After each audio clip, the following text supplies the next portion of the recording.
It's live. It's live. Cool. I think you updated our Facebook group. You thought I was joking. You would. I would.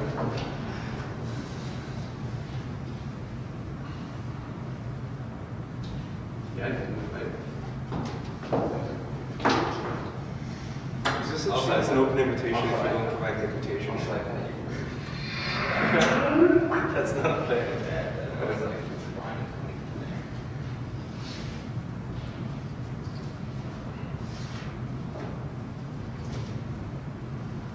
Hi, guys, Alaska.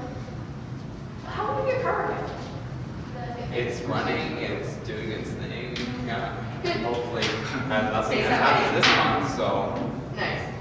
fingers You should- crossed. Do you take it to a mechanic? The mechanic was like, oh, like, same No, thing as I last had to take it because the engine like started crashing. time? Okay.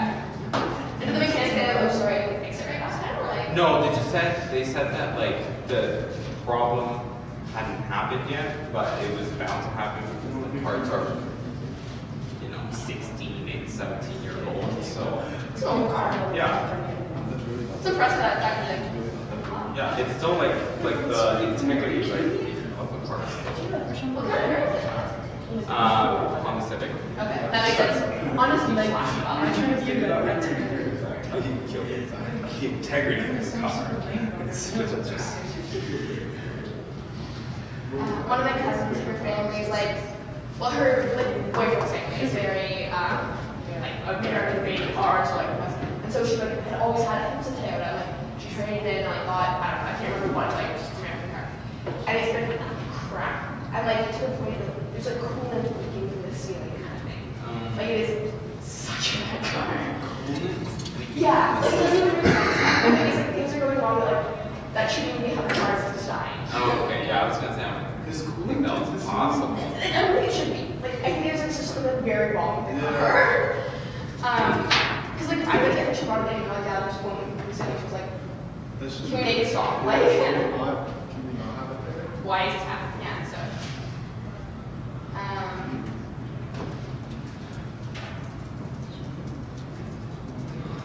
Adrian, where did we settle on the presidents of societies and vote? They can. They're voting. Yeah.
But I first asked them, like, first before we answer comments, can we, like, give me something to see chat financial? Oh, yeah, that's it. That's perfect.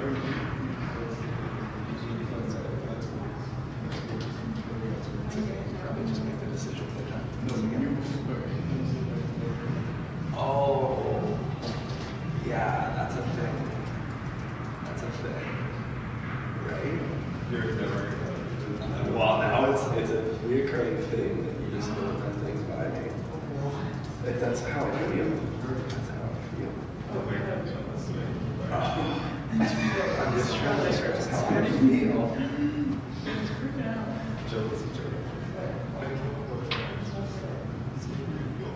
I'm serious. I'm serious. He doesn't talk to me. It's like I know him.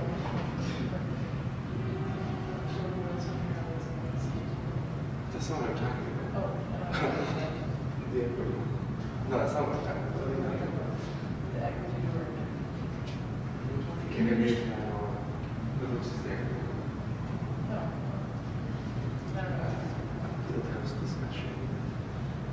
Oh, yeah. Wait, what field house well, at least I haven't had that. I haven't had it with him. He's not having anything on us. He's just. Yeah, wait, I don't know about it.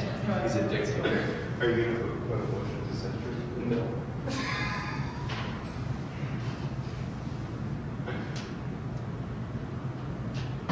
Your vote on the vote.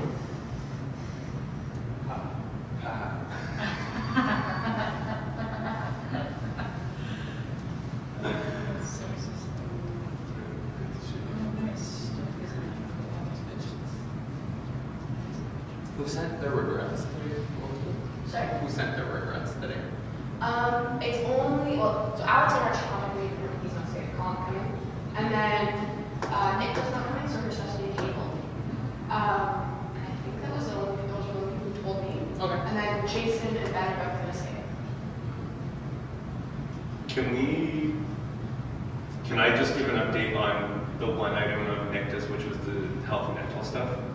Because I had some good dialogue with her throughout the week Okay, cool. to just get a better understanding of what she wanted to talk about. I know that she wanted to bring up some concerns that art students specifically have Yeah. with health and dental, but I think with OPEB Plus and stuff being implemented, Yeah. giving council a better idea of where we're at / what's going on is a good thing. Yeah, that's, yeah, great. Yeah, I think all of her points are like reasonable conversation points. I don't know if that was necessarily conveyed in the agenda, I think that was, I think it really had some concerns.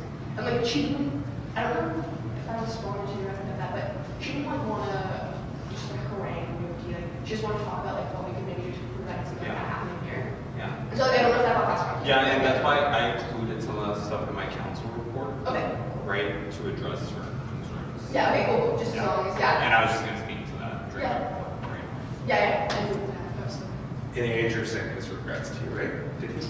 Not me, but maybe. Okay. Yeah, he won't be here. He's in Ottawa, or just on his way back from Ottawa. Okay. He's at a conference this weekend. Alright. Yeah. I'll yell at him for that. No, that's.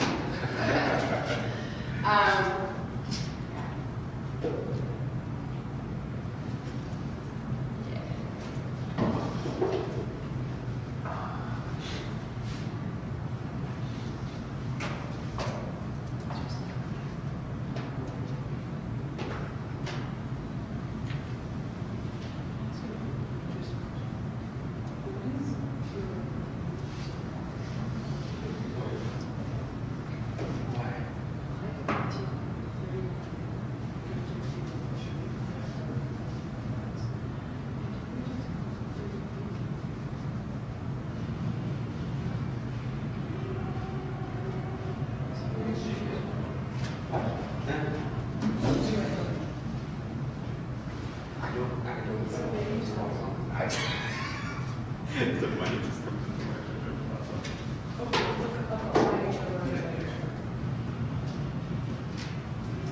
I can't tell you. It's secret. Okay. It's confidential. It's a personal thing.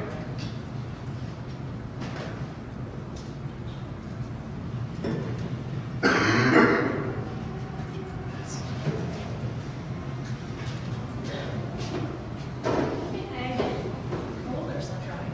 Hello, how does it go? Not much sunshine out there today, and I think that we're still going to get back. I appreciate it because it's so gross. Yeah. I was like, 30 degrees, that's awesome. I don't even need my jacket. And I was like, glad I wore it anyways because it's pouring rain. But I have this jacket. It keeps me nice and warm. Yeah. So around my head. What do you want there? That's all you can do for the day.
your tax form when you that out.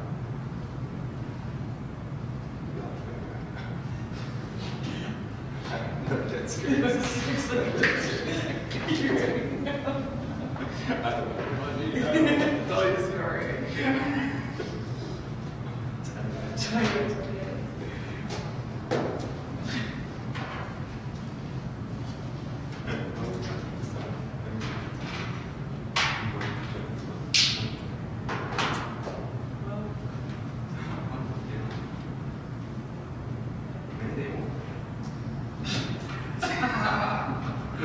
Sure. Maybe the government will allow you not to pay taxes. Don't worry, I'll report. I hear they don't really care. No. Yeah, I'm reporting. It's more of a suggestion. Yeah, it's more like a courtesy if you will. Yeah. Please It's pay just a good point. It's Yeah, not. please pay your taxes. Yeah. You can't, don't worry. If you just don't feel like it, it's fine too. Yeah.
Came together.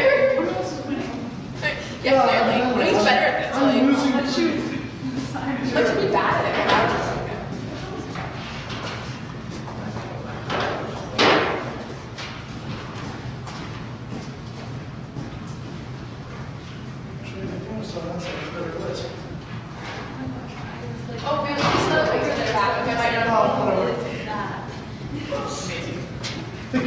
need my back the entire time. So. Thank you.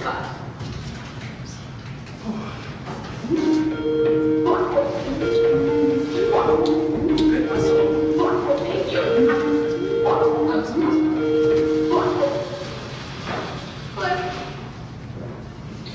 Hi, Elizabeth. Hi. Perfect. I told you people to call direction. Sure. Wow.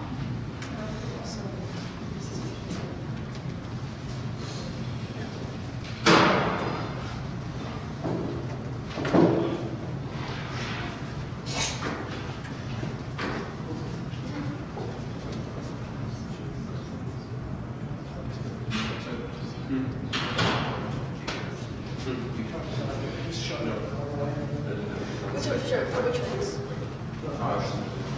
Oh. There was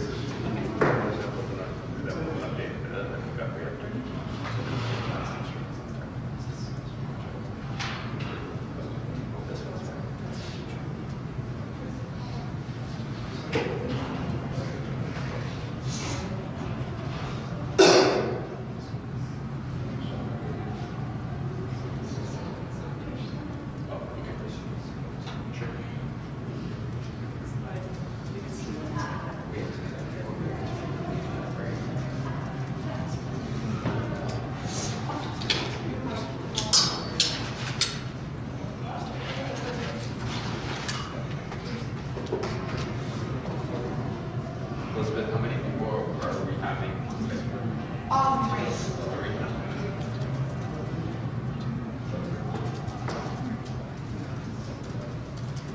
Three.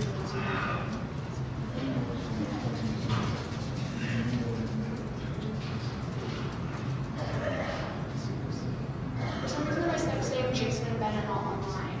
Oh, and it's just signing in.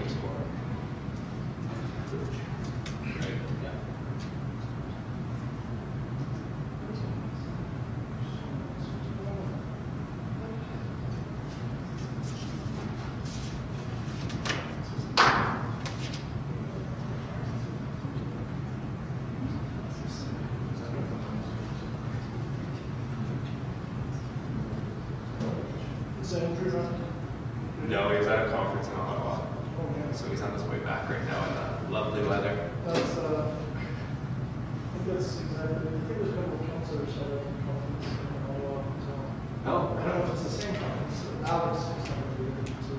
I have no idea what anything is. I've been off sick all week. Yeah, how you feeling lately? Today I'm alright. I kind of had my fever broke last night in the middle of the night. I like woke up and was like, this is disgusting, but also the best feeling in the world.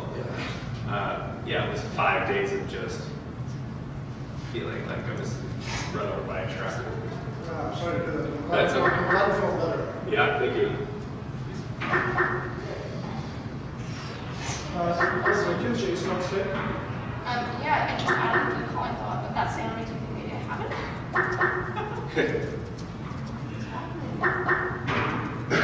You should try calling. Yeah, I guess, but also, why is that something happening? I'm just gonna call it right I'll tell him you're calling him. now. Sure.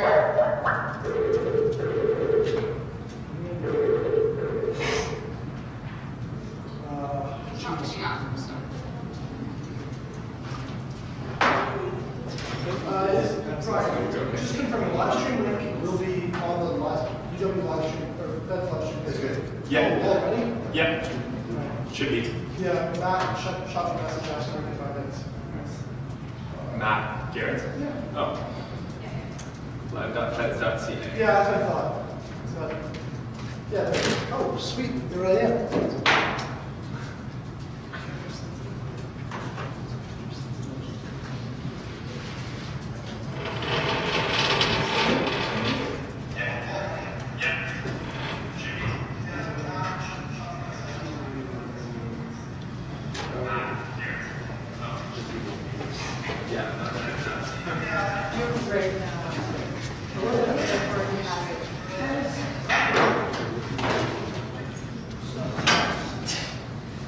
Put a face paint on my straight up because we get out of the door today.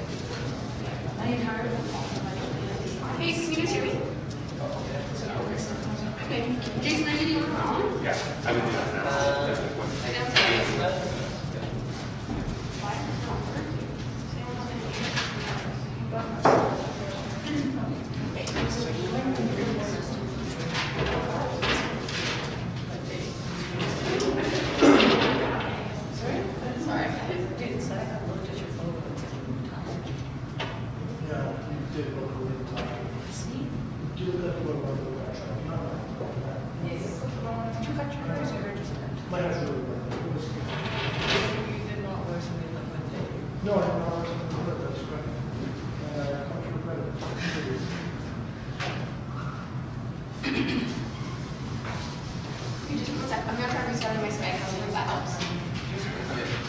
if push comes to shove, it's good. I think I call it on mine, and you can call someone else on yours. And you wouldn't be able to speaker, but Yeah, that'd be better than nothing. Yeah, I don't know. My Skype seems to not be connecting. I don't know what it's doing.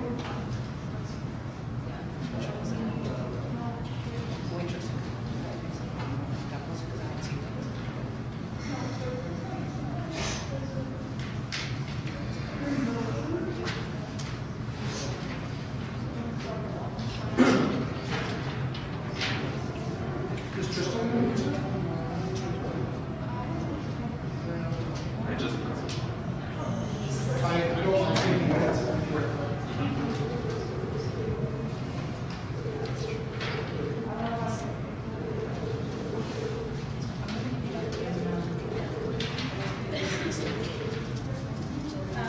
Hey, okay, I'm gonna try adding other people and see if this works this time.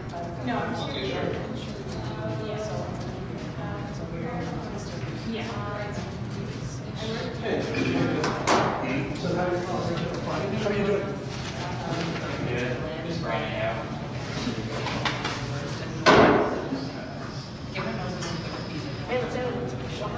So like that.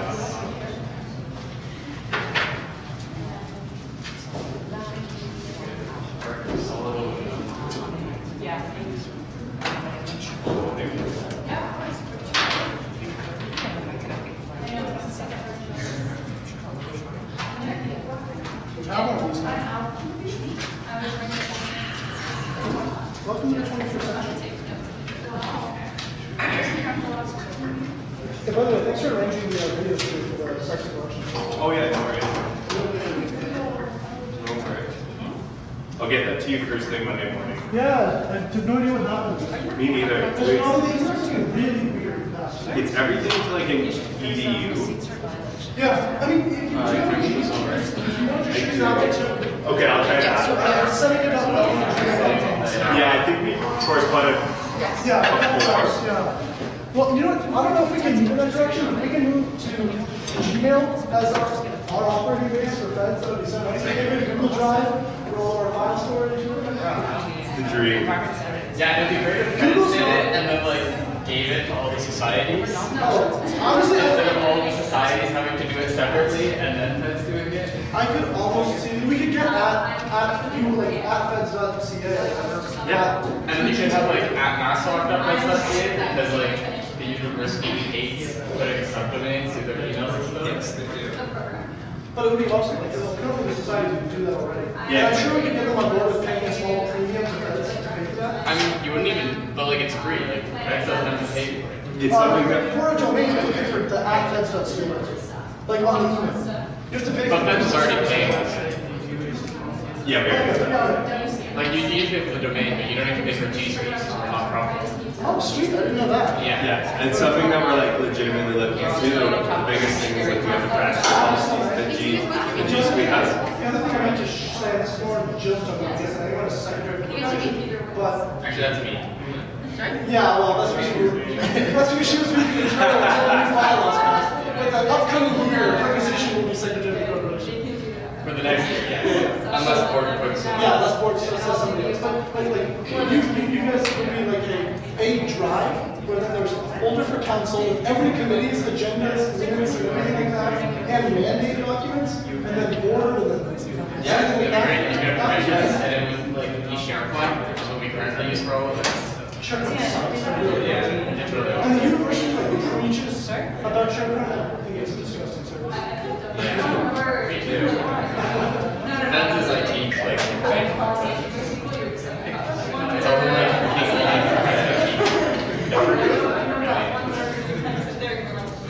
Do you want me to use it? I guess so. Can you do a three-way call on yours? Mine's just not coming as a big call. I can get all of them individually. Okay, you get one or two people if you can. I can only do one. Okay, you get one. Alright. You want me to take a speaker? I guess we might as well do all three at the same time or something. Well, just hand me the recording. I'll bring it over here. Yeah, but then it makes sense for you to do all three because no one's gonna be able to. Yeah, that's what I said. What So, language is that? you can pull it back. Yeah, yeah, right. Yeah.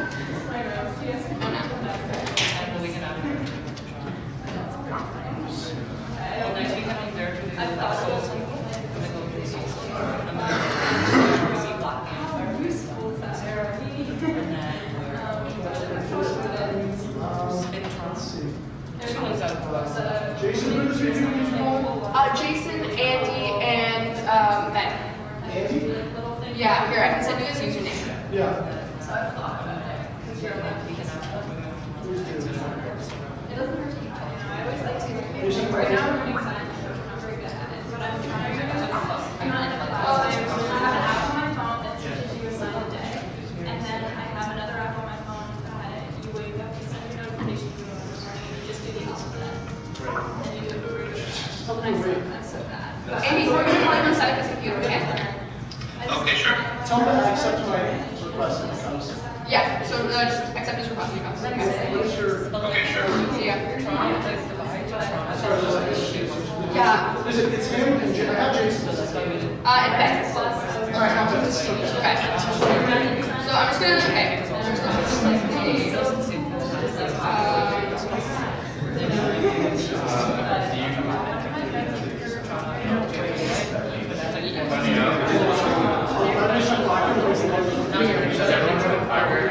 Or is anyone missing? He's the only one that's missing. Jason, we're calling you on side of his computer, okay? Can you sort of all the people who? Yeah. Okay, so we're calling you on the computer.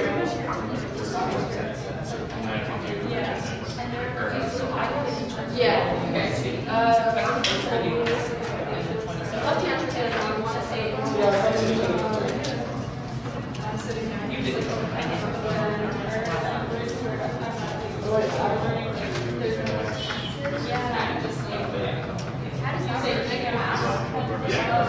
Yes, I believe. Actually, Alex Are they online? Oh, right. they should probably know they were running for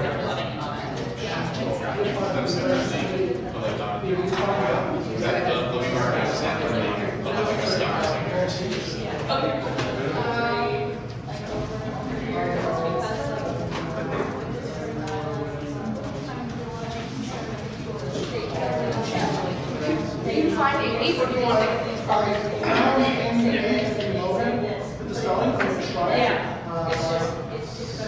Here, I can try to find his profile. Right? I'm sitting there, I'm just like, that is. Elizabeth, Yeah. I think we have quorum, Okay. so I think we can get started. Okay. You are on the phone. Oh, and there's two. That's okay. Just Three. I want to get the best. Yeah. Yeah, and Angel and Yeah, for sure. We just have to.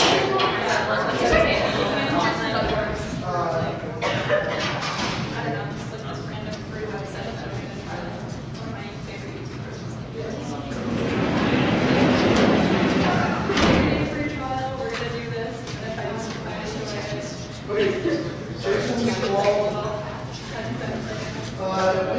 Is Ben online? Is Ben ready?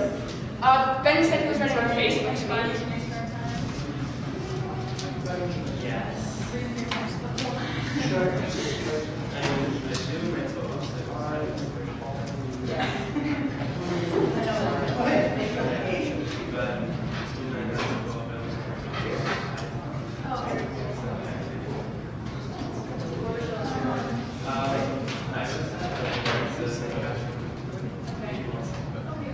Once Ben, I'm gonna call you, okay? That's also actually a drop off.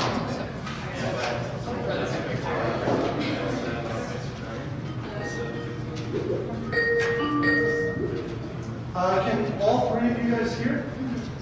And could you try speaking one at a time? How about Jason first, then Andy, then Ben? I can hear you. Okay, Andy? I can hear you as well. Benjamin? Perfect. Yep, perfect, thanks guys. Awesome. All right. Well, in that case, we can get started then. Maybe if you're ready.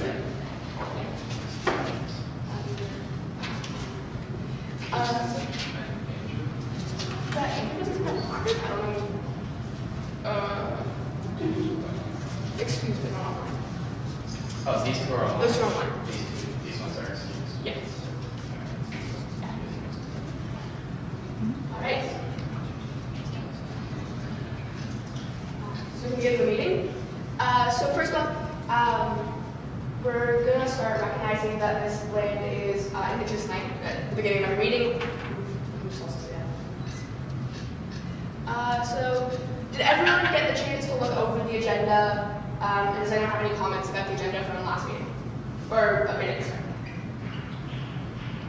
Sorry, so the agenda first. Agenda, let's get everyone. Yeah. Before we consent, I motion to bring the last item of the agenda to be the first item. Just still has to go. Yeah. Okay. Sorry, which item was the agenda? It's the last item. So it is this one. Yes. Why are we bringing that forward as opposed to just in regular order? Because Jill has to go to a volleyball. Alright, so I guess we'll have a vote. All in favor? All opposed? Is there? That's the first item under general orders, then. Yeah, that's what I remember. And I can do a second. Anyone want to second? Sorry. Alright, so we'll change that. Okay, and so do we approve the agenda with that change? Need to move around secretary for the agenda. Like that. Right. Alright. Vote. Okay, so all in favor? All opposed? All. In favor. In favor. Okay. And so then, on to the minutes. Did everyone get a chance to look over the minutes from last meeting? Yeah? Alright. Does anyone have anything, any comments or concerns? Anything want changed? The only thing is I didn't see if Tristan sent the update. I didn't check it. Did you correct Fran Solomano's last name? Yes. Okay, perfect. That was my only correction, Tristan. Alright. So in that case, we have someone to move forward. Alright, second. Perfect. All in favor? Who's the second? How do you guys vote? You can type your yeas or nays if you want. Yay, yay. Yeah, as well. Okay, so Anthony, Jason, and Jonathan voted yay. Great. So that's everyone. Alright. So then we can move on to the reports. So Antonio. So I'll start with mental health. I added a piece about PAC SMH and the accessibility committee. The accessibility committee was tailored specifically to concerns that Councillor Jahari sent to me and spoke to me about in person regarding a policy on mandatory leave at the University of Toronto, and just asking questions whether or not there's a similar policy in place here at the university. And I can confirm that there is not a similar policy here at the university, but I duly noted her concern about making sure that a policy like that doesn't come about at the university, and talked to her about some of the different things the university, along with us, are doing to look at accessible education, and also, in the flip side, look at accommodations. And that has to do with accommodations either with people living with disabilities or folks living with mental illness. Just a quick question for the president. For those people who aren't familiar with the medical leave situation at UT, do you want to just do a quick overview of what Councilor Jahari was worried about? Sure. So the university, if, for example, a student was diagnosed with X mental illness, and the university then found that mental illness would prohibit them from actually continuing their studies, the university can actually force that student to go into a mandatory leave of absence. And the Ontario Human Rights Commission actually ruled against that policy, but the institution continues to stand by that policy, but they respect the Ontario Human Rights Commission's ruling on that. So that's kind of like the background of that situation. We don't have such a policy here at the university. And so I added in my report some of the things that sort of tangentially deal with those concerns raised by Councillor Jahari. In my council report, I also mentioned about our last meeting that took place with PAC SMH. It was Friday, February 2nd. And the committee met together and we took the 140 recommendations, pasted them on a wall, and literally sorted them through each of the final reports section. And each, two of the committees, myself and now newly appointed Provost Rush, are in charge of one of the sections. So we're working on that together, and then other committees committee members were in charge of the other sections, and then the final report is going to the president's office this Friday. The next update is on the task force and the general meeting. So we've had 2 meetings. The first meeting was really a brainstorming session. The second meeting, we broken out into working groups that's looking at each of the scopes or mandates that were assigned in the motion that passed at the general meeting. So the work will continue, and we'll present our early findings as a task force by March 21st, the general meeting. The Policies and Procedures Committee continues to work on looking at how to expedite and better improve council's policy development process. So we've heard our research and policy officer gave us a report on some best practices seen in other student associations and built some recommendations in that into that. In our last meeting, we heard she presented the report to us, and then Councillor Seneca Veiling also had a report that we're still looking at as a committee, and we'll talk more about it at our next committee meeting, I think, in 2 weeks. And then finally, some things that didn't make it onto my council report. We had board of governors last week, and one big news out of it is international student predictable tuition framework, where the incoming cohort is going to be charged an 8.5% increase from the previous year. And then the good news is that after that, from years 2 to 4, their tuition increases will be capped at 5%. So that's a major win, considering that on average over the last couple of years, it's been anywhere between 8 to 10% increases across the country. So that Is there concern that might reduce enrollment for international students a little bit? those comments have been brought around the table at the board of governors table, but in terms of when these increases have happened, no. The answer is it hasn't really affected the number of applications coming in from international students. So next up it is Ben. Perfect. So I'm just going to jump into kind of current projects and initiatives, and I have an update that I'm going to add for OHEP Plus. Nick don't want to talk about it, but I know that she tabled it until next meeting, but I'm still going to get an update there. So math news, math stock report, I know Seneca has it because it got tabled from last meeting due to my absence. I had met with them 2 weeks ago now, both parties, and we have all kind of come around the table, and there's been a really good kind of resolution with the MOU that was drafted between the two, and in terms of an understanding of funds and making sure that athletes can receive their funds. And then after that, I had an individual meeting with Math News, just with myself, and it was overwhelmingly really positive. They voiced kind of some of their concerns with financial oversight, some accounting processes, and things like that. We had a really good discussion on what they were currently doing and the kind of the benefits / the policies and procedures that are needed to fall under the Fed's umbrella to have the insurance and liability coverage, as well as other things like audited coverage or auditors coverage and things like that. So we've worked out a really good plan of attack to continue forward on this term. They seem to be really content with it. We're going to be continuing to meet kind of on a month-by-month basis to have updates and see if we can do anything to improve.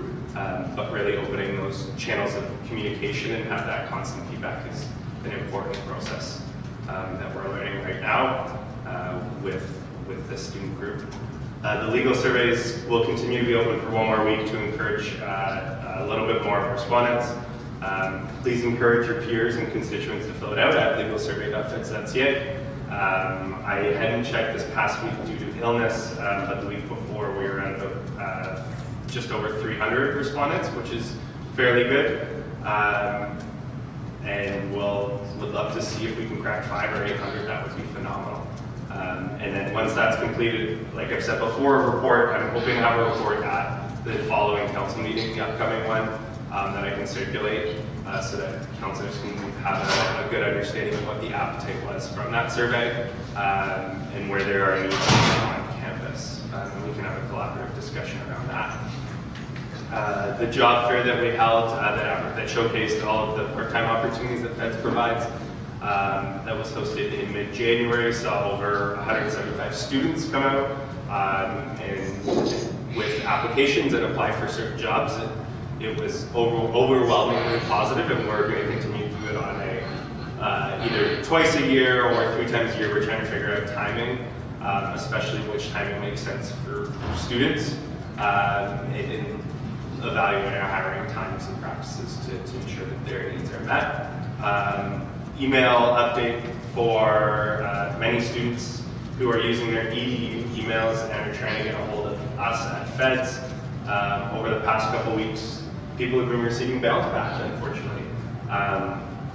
The university implemented a security feature without really informing many people that our feds.ca emails have a forward, and it automatically flags any forwards as spam from any other email that you want to know. So and it's specifically from the EDU email server. So we've adjusted internally, and we've hopefully mitigated all of those bounce backs from happening this week, as well as we're looking into ongoing alternate solutions to ensure that that doesn't happen again, and working closely with the university. And lastly is my OHIP Plus update. So OHIP Plus started in January. That was the government is claiming it free healthcare for people or free prescriptions for people under the age of 25. I'll debunk the myth a little bit. It only covers 4,400 drugs, and it uses, as I've said before, the OBD formulary, which was created for the older adult population in Ontario. So only about under a third of those drugs are actually relevant for people aged 24 and younger. And there has been some questions around kind of our plan and savings and where we're looking at. The way that our fees are set are on a yearly basis and have to be done so. We give those in May to Board of Directors, or April, Board of Governors in May or April to set them for the year. By the time that it was announced, without the formulary being attached to no information for this upcoming year, we had to stay status quo to see what the impact was on the plan. However, what we're going to be doing in the coming weeks/months is evaluating the current overall coverage in specific areas on the health plan and potentially expanding the coverage in terms of the dollar amount that students have to claim for this year, and doing a hard look at what next year is going to have, with having the understanding that not all students who attend school at the University of Waterloo are Ontario residents either. So making sure that we're taking the right approach to that. And just to kind of give a greater understanding is our student health and dental plan covers over 38,000 medications, and OHIP Plus covers 4,400, with only about a third being relevant to students. And we have a custom formulary that we built with the Director of Health Services who was here for about 15 years before she retired 2 years ago, that basically looked at all of the claims, the requests or extended coverages that people were asking for prescriptions that were outside of our formularies in the past, and added important drugs. Before they retired, we added about, I think it was somewhere between 3,000 to 4,000 drugs onto the plan that were relevant and that many students were using. So the benefit of that plan is really important. The one key piece of information that I would like to communicate that we can definitely improve on is furthering communication about the way that the opt-out system works for the health and dental plan and the time period that happens. I think that having more communication across various channels would definitely be beneficial for students. So just on the opt-out for the student care plans, it's also really circuitous to navigate through. Notably, I went through it this time, the first time, and you have to go way out of the way, down lots of the page, and redirect somewhere. And once you're in, then you get opting out is easy, but after you go through like the 4 or 5 steps to figure out where to go, there should honestly be a single button that says click here, log in, opt out, Yep. 2-step process. Yep. Making it difficult for students to opt out is not a good idea. No, I don't disagree whatsoever. And the plan is to be to have an email, honestly, like a couple email blasts during the opt-out period with a hyperlink directly right to that page that you're talking about. That once you're in, the time frame that people take to opt out once they click on that link, it's quicker to opt out than it is to buy a plane ticket. There's also a lot of documentation required to opt out. Yeah. To prove supplemental coverage. Correct, but which is kind of a nuisance if you don't have that. Right? You have to pay for it. You can't opt. They won't approve your opt out if you have supplemental coverage elsewhere. I had to prove I had supplemental coverage for sure. to opt out, which I don't think would be necessary since we're paying for a service that we have to serve all. Yeah, I totally get that. We can even have a conversation. We can have it offline. I know that's more student care side, but I don't know if you guys can talk to them about that. It's actually partially the university with that as well. The historical kind of creation of the plan was the bare minimum requirement kind of for students to come on is for that health component. The second piece is the travel coverage that we have, especially in relation to the co-op program, is huge. That to get a four month health insurance coverage while you're away on co-op out of country is about $900 to $3,000 depending on where you're going or what your previous history is. And with the plan, it's only $300, and that's with dental coverage as well. You can automatically opt out of the dental without alternate coverage. There's a ton of underlying kind of factors involved with it, but I'm more than happy to have that conversation if you want to take it offline. Let's have it. All right. Sorry, I skipped over Joe. Oh, sorry. Sorry, we had like 4 major points I wanted to. Yeah. With regard to the math news issue, would it be possible that you maybe and Jill and VPA MathSoc and I don't know other relevant parties just kind of write a brief op-ed in print to circulate to students, because the perception so far was that screwed everything up, and this is the problem. Like obviously they updated the story, and now the updates on the new print article online. The paper circulated content doesn't get updated. And I think it would be valuable to tell students here's now the resolution. If it hasn't been solved, these are some of the problems we faced, and we fixed it. And we did address student concerns, and it's been fixed. I think that's a kind of important thing to tell students. Would you like to see like a case study? Well, and Sean writes some decent articles in their Iron Warrior newspaper where it's like back and forth between parties. I don't know if that's the right way to do it, but certainly like a blurb from like an article that was a blurb from Fed side that was written by Jill Bryan, and then one from you from MathSoc, and then or from the president or something like that, and then maybe from Z Shu, the head of Math News, the editor of Math News, something like that. I think that might just be valuable to have an updated, a new article come out saying, hey, this is a solved problem. I can talk with all parties. I want to make sure that everybody's comfortable with doing something of that form. I personally don't have an issue with it. Okay, so Jill, whenever you're ready. So I'll just go through my report. Add a couple extra points. So societies, we're continuing to meet monthly with all the presidents for COPS, which is the Committee of Presidents. Our last meeting, we passed a COPS procedure document, which was attached to the agenda. So if you want to look over that, it's just to formalize the procedure that COPS is. So in case someone comes into this role and doesn't have society's backing, they at least know how to operate COPS. Finalized events that were the everyone event that we're hosting this term on March 2nd. So all societies are working in a partnership with myself and our Societies Relations Commissioner to do live band karaoke at the Bomber. So mark that in your calendars, it'll be fun. A big win that I'd like to highlight with societies is that we got permission with IST to do the society's FOB access.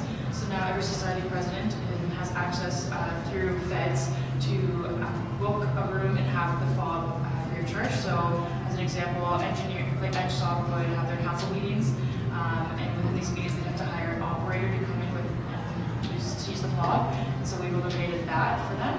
So every society now has their fob, which is a great win.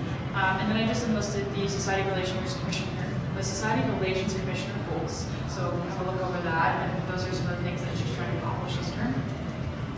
Moving on to wellness, just highlighting that Wellness Talk Day was on January 31st, and we partnered with athletics to have a visible presence on our campus through the visibility of the tubes that everyone is wearing. So all our frontline staff were having those. The next partnership we're working on is with Health Services, our campus wellness, to work on a Jack Talk and Spotlight. So this event is highlighting ways to end mental health stigma through expression of various arts. So poetry, song, guest speakers. So that event is to become into fruition in March. I'm also working on branding for Wellness Days. And just a reminder, the goal of Wellness Days is to potentially hopefully centralize the wellness practices that are happening on campus and have them fall under one brand. So to unite campus in the crusade for wellness. So that branding is continuing to happen, and therefore we will be working on what it looks like if you're doing something about physical wellness, and it all looks the same, not just out of athletics, but campus wellness, libraries, any faculty members. So we're trying to kind of unify that. I can attach into the meeting minutes the idea of like the current looks of what the branding looks like, so everyone can have a better idea and see that for next meeting. It looks really good. If it's the one you signed. Yeah. Oh, that was for EOI. And so Okay. the EOI, the Enterprise Opportunity and Innovation, we have created the infographic, and that will go out as advertisement, probably like a poster run on socials. That's going to be like hopefully getting more uptake. IAC, I attached our last week's meeting agenda minutes into this council, but I will also update. We had a meeting last week, and I'll put those meeting minutes into this upcoming council meeting minute update. I continue to meet with society advocacy directors. The two highlights is Needs and Women's Center. And you can see that Women's Center is also working with Antonio with the Policy 42 review to ensure that we're really getting that student perspective on the review of that policy. I would like to talk about PACE quickly, which is the Provost Advisory Committee on Equity. And so we met last 2 Fridays ago and had an open consultation with faculty, staff, and students. And so the questions that we were asking as PACE is how are working groups being decided? What are issues that you want to be prioritized? Are there any people, so how should voting be taken on PACE? And so ensuring that we are collecting every feedback from faculty, staff, and students and bringing that to that committee to help decide what our priority should be. And so we have received feedback on the policies and procedures, both on the staff and faculty side that should be highlighted, and the student experience. So looking at the student employment rights, the resources and awards that go, accommodations for international students, and then discussion about orientation, about insecurities on first-year students were highlights that came out of this meeting.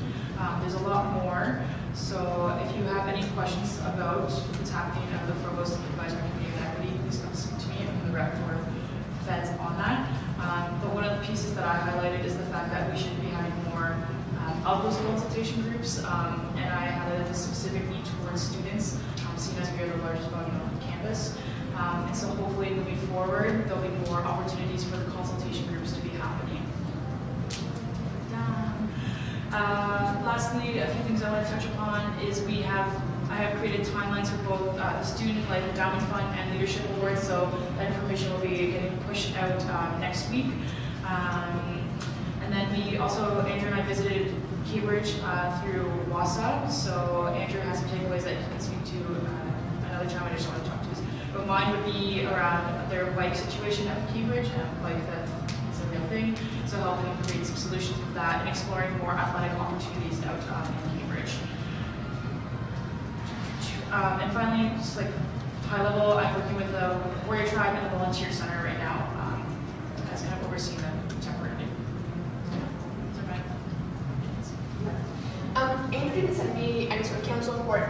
Did he say anything to you guys that you wanted to speak to, or no? Wait, what do you want? We had our first yak, it was really awesome. Okay. those that aren't. Yeah, okay, cool. So then as we have amended the agenda, we are going to begin.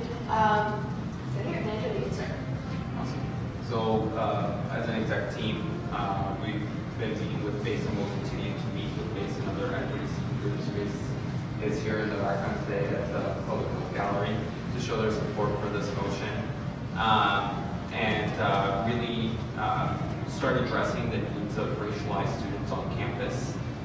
It's not something new that has occurred that has been a present need on campus.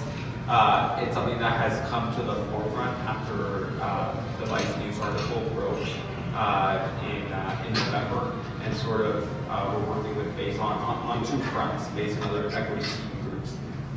One is to make sure that now under Diana Perry's new portfolio as Associate Vice President of Human Rights, Inclusion, and Equity, that there is an equity office on campus that actually meets the needs of all marginalized groups on campus. So we're working with them. They wrote a letter to us sort of outlining what they see some of the higher level principles of a well-functioning equity office being on this campus.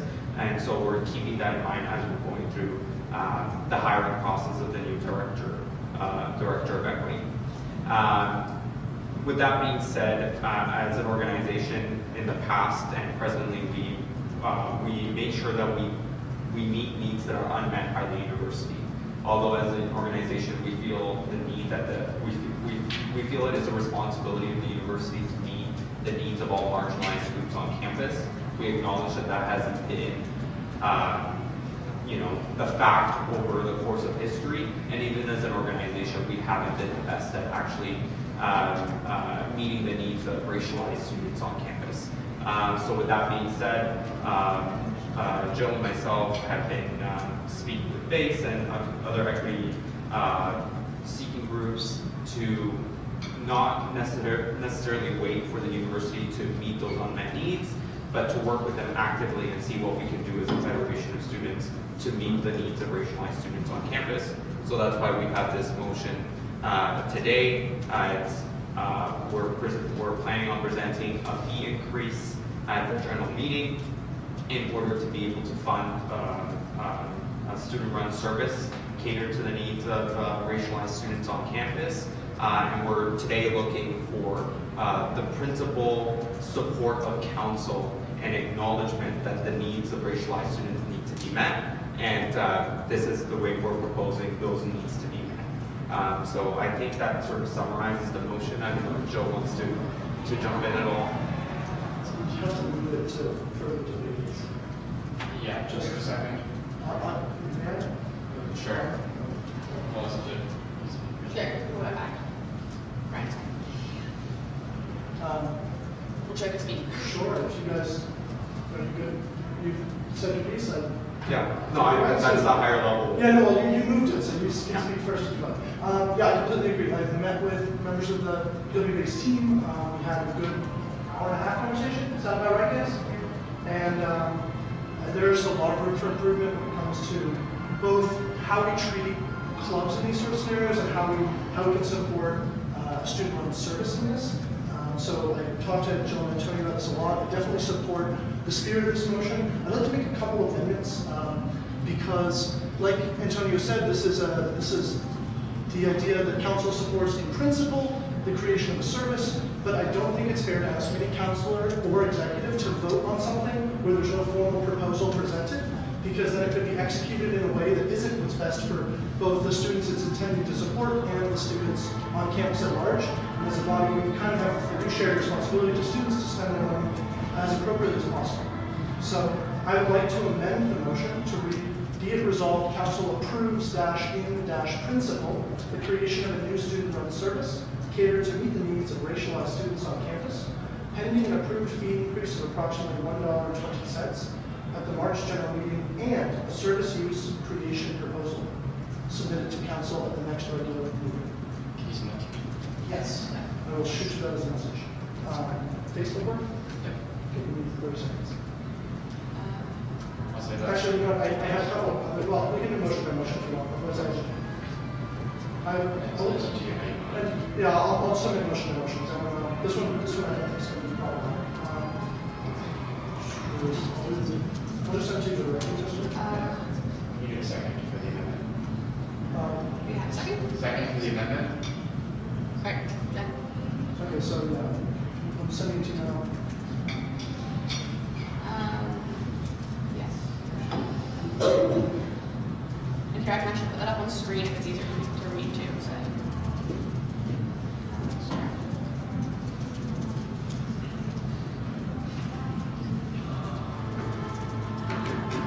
Okay. The message was sent to me, Tristan. I can send it to officers and council to do. This is not.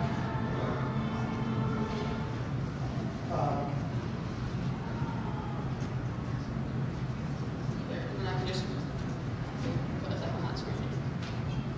So just to repeat it for everyone who didn't hear it, it would be amended to be it resolved, council approves in principle the creation of the service for racialized students, pending an approved fee increase of approximately $20 at the March general meeting, and a service use creation proposal submitted to council for approval at the next regular meeting. And here it is on screen if it's easier for me to read. Yes. Just a comment, the next council meeting will be after the general meetings.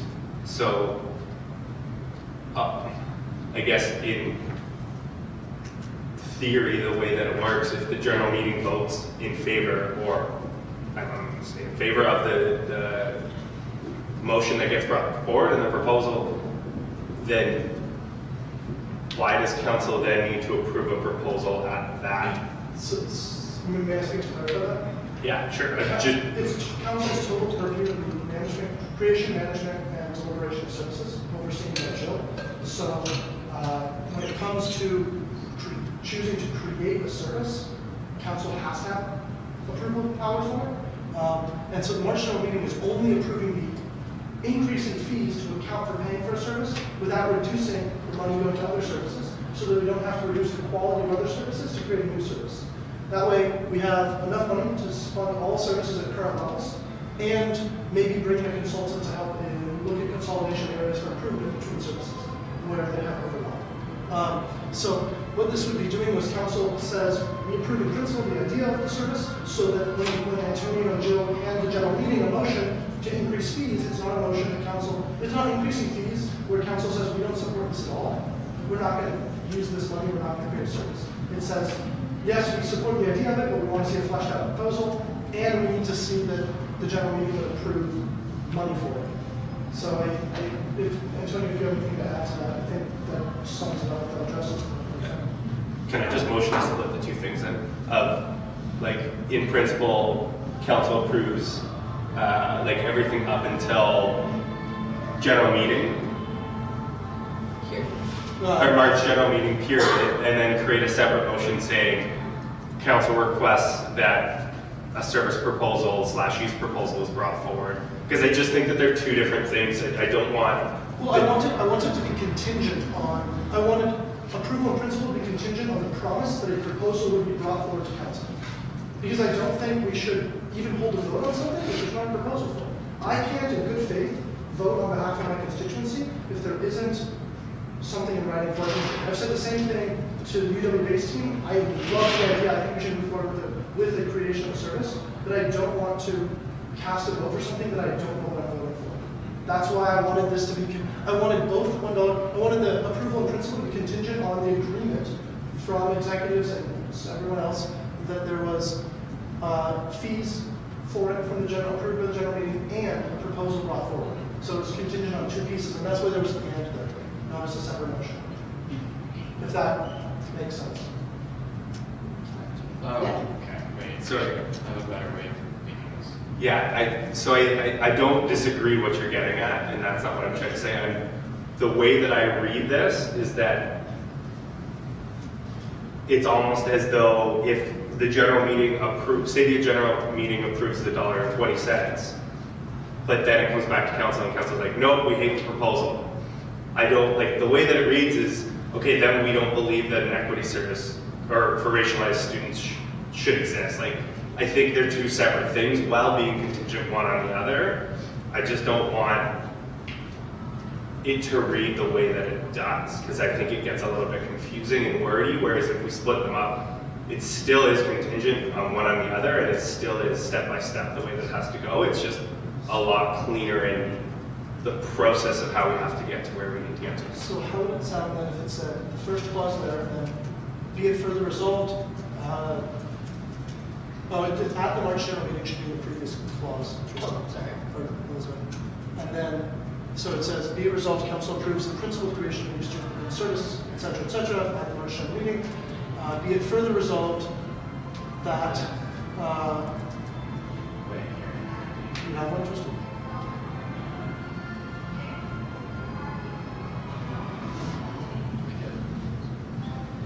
That a service use and request proposal shall be brought forth to council for the March 25th general meeting.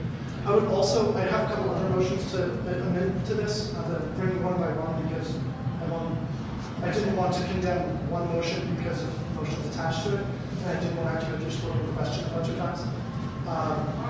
But I would like to condition a $1.20 increase, that if council moves not to approve the service, that the $1.20 does not increase. I would like to, when I say that's right, I would like to have council structure the motion for the GM such that it is conditional on council's approval, the $1.20 raise. Because if the $1.20 were to increase and we don't create, and we vote not to create a service, then we voted to increase student fees for something that nothing is being created out of, which means we're just raising fees for the purpose of raising fees. Question to that.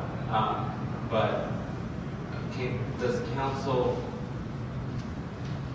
council see itself being able to actually say no to something that the general meeting said yes to? Council has the authority to do that because the bylaws give council the power for service creation and management of services. So if the GM were to pass a policy set, and council doesn't like the policy, council can say no for the same reason. Just like if the GM passes an HR mandate, like cutting executive salary, the board can say this is bad for competition. No. The only things there's only certain things that are legally binding by the GM. If the powers are given elsewhere in the bylaws, whether it be to council or to the board of directors, then it's within their prerogative and authority to reject those ideas. Does that look better? Or are you explicitly making them to 19 points?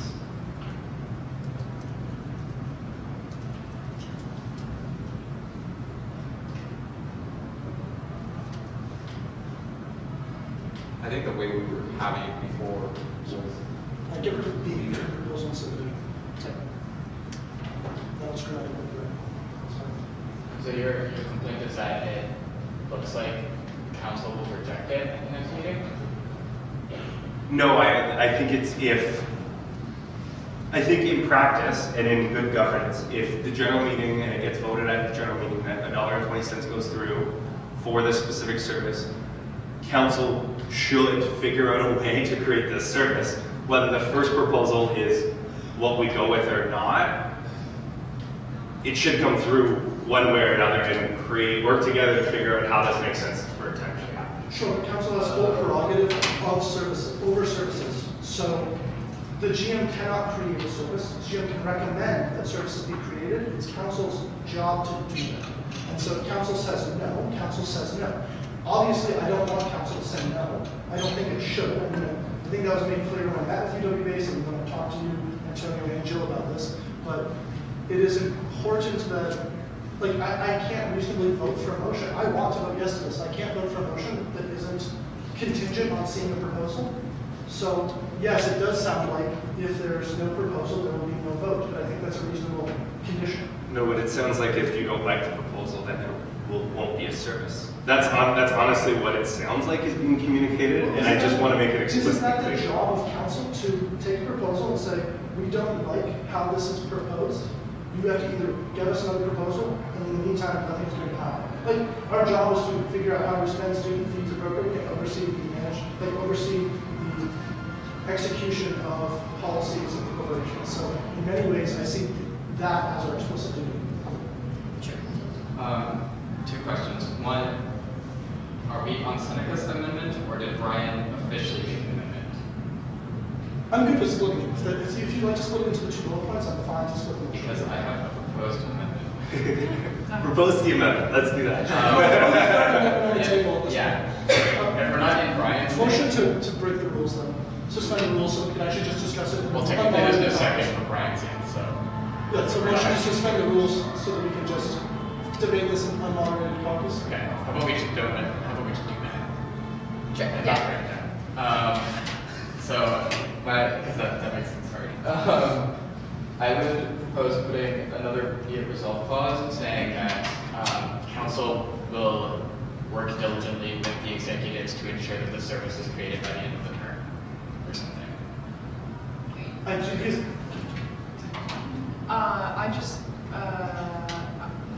I want it to be like thoroughly done, and that I think we have so much consultation we need to do that a realistic time frame. I'm not sure if the service creation can happen May 1st. I also don't think that the reason I don't like that for a different reason, not like personally I think it's a good idea, but when I say this, I'm saying this because I know that one of the engineering counselors who can't be here asked me to raise this, discussed it, and that was, so Alex said he approves the idea in principle, thinks it's something we should flesh out, but he's not here to vote on it. We shouldn't be holding council on March 25th, 29th. We shouldn't be holding council on March 29th to a decision made when when there's not enough, like there's a quorum here, there aren't councilors here that would have something to say about it. I think that's reasonable. Like, I don't think we should be putting in a clause binding our hands in the future. Now, I do think we should create a service. That isn't to say otherwise, but I do think it should be based up to the creation of a proposal. Proposal should be worked on between the students who brought it forward from UWAs and the executives. That should be fleshed out and handed to council. Here's how we're going to spend that fee increase. Here's how this is what we're proposing the service to do for students. Here's how it compares to our existing services. And then, how do our existing services not cover this current need? I think that's important to be in the proposal. And then once we have the proposal, and when the GM says, yes, we are willing to raise the fee $1.20 to accommodate this proposal if council approves the creation of the service, then together council can say yes or no. But I mean, it is still council's right to say yes or no. I don't think it should say no, but it is. Okay, I have a clarification. Brian, is your objection that like if we vote at the general meeting for the fee increase, that then if we end up at council rejecting the proposal, we have this extra fee that we've increased that is now not going to what we clearly voted for it to be? No? Or is it just that it means this suggests that we could just never do it? I think in principle, what I'm getting at is if it gets voted, when it's approved or if it's approved at the general meeting, that I think it's council's responsibility to figure out a way for it to be implemented. It's not just contingent on one proposal coming forward, it's that I think the motion needs to read along the lines of something of, if approved at the general meeting, council needs to receive a proposal at the March 25th meeting. If not satisfactory, will commit to working with the executive to make the service implementation happen. Because if our membership at a general meeting say yes to something, and then us around the table maybe don't agree with how the proposed implementation is going to happen, that's one thing. But to say, no, this service isn't valid, or we need to pump the brakes on this completely because we don't agree with the proposal, I think goes against the philosophy of what we're trying to do, and actually goes against the philosophy of what we're approving around the table right now. I think there's a commitment to get to a point of improvement and to provide services to unmet needs on campus right now. Yeah. So you're assuming, I think unreasonably so, that general meetings function as they should in theory, and the whole reason we have this general meeting task force looking into improving them is because they don't. Right now we have 200 people come, 150 people leave, and the remainder determine the course of events for 30,000 undergraduate students. So I don't think it is reasonable to say if a general meeting says this, that our general membership wants this. Right now that disconnect is why we have a task force in the first place. So I definitely see a general meeting has to approve the fee increase, I understand, but it is not reasonable then to say the will of the general meeting is the will of the corporation, because those are very different things at the moment. So I think that's kind of a derailment of the value of the general meeting, my personal opinion. But legally it is, I understand, but We're So- also lead counsel. And I'm going to put legally aside out of all of this. If the sense that I'm getting around the table is that we're in favor of doing so and we're approving it today, and the fee gets approved to go forward, then let's figure out how to do it and make a commitment to do that and not say it's contingent on a proposal, and if we don't like the proposal, it's a no. Well, Let's make it a yes and figure out how it can be a yes. okay, while I agree with it, yes, there are counselors at the table, not right now, that would object to, would may not object, or would want to see something, like, I would want to see, personally, if the proposal were terrible, I would probably abstain from the vote. I mean, I have a duty to vote on matters as they benefit my constituents, and, one second, Antonio, if I don't see that the proposal is fleshed out by the executives well, or it doesn't look like this money's going to be spent that will actually help racialized students, then we need to look at better ways to solve the problem. And that isn't to say we're not going to solve the problem, but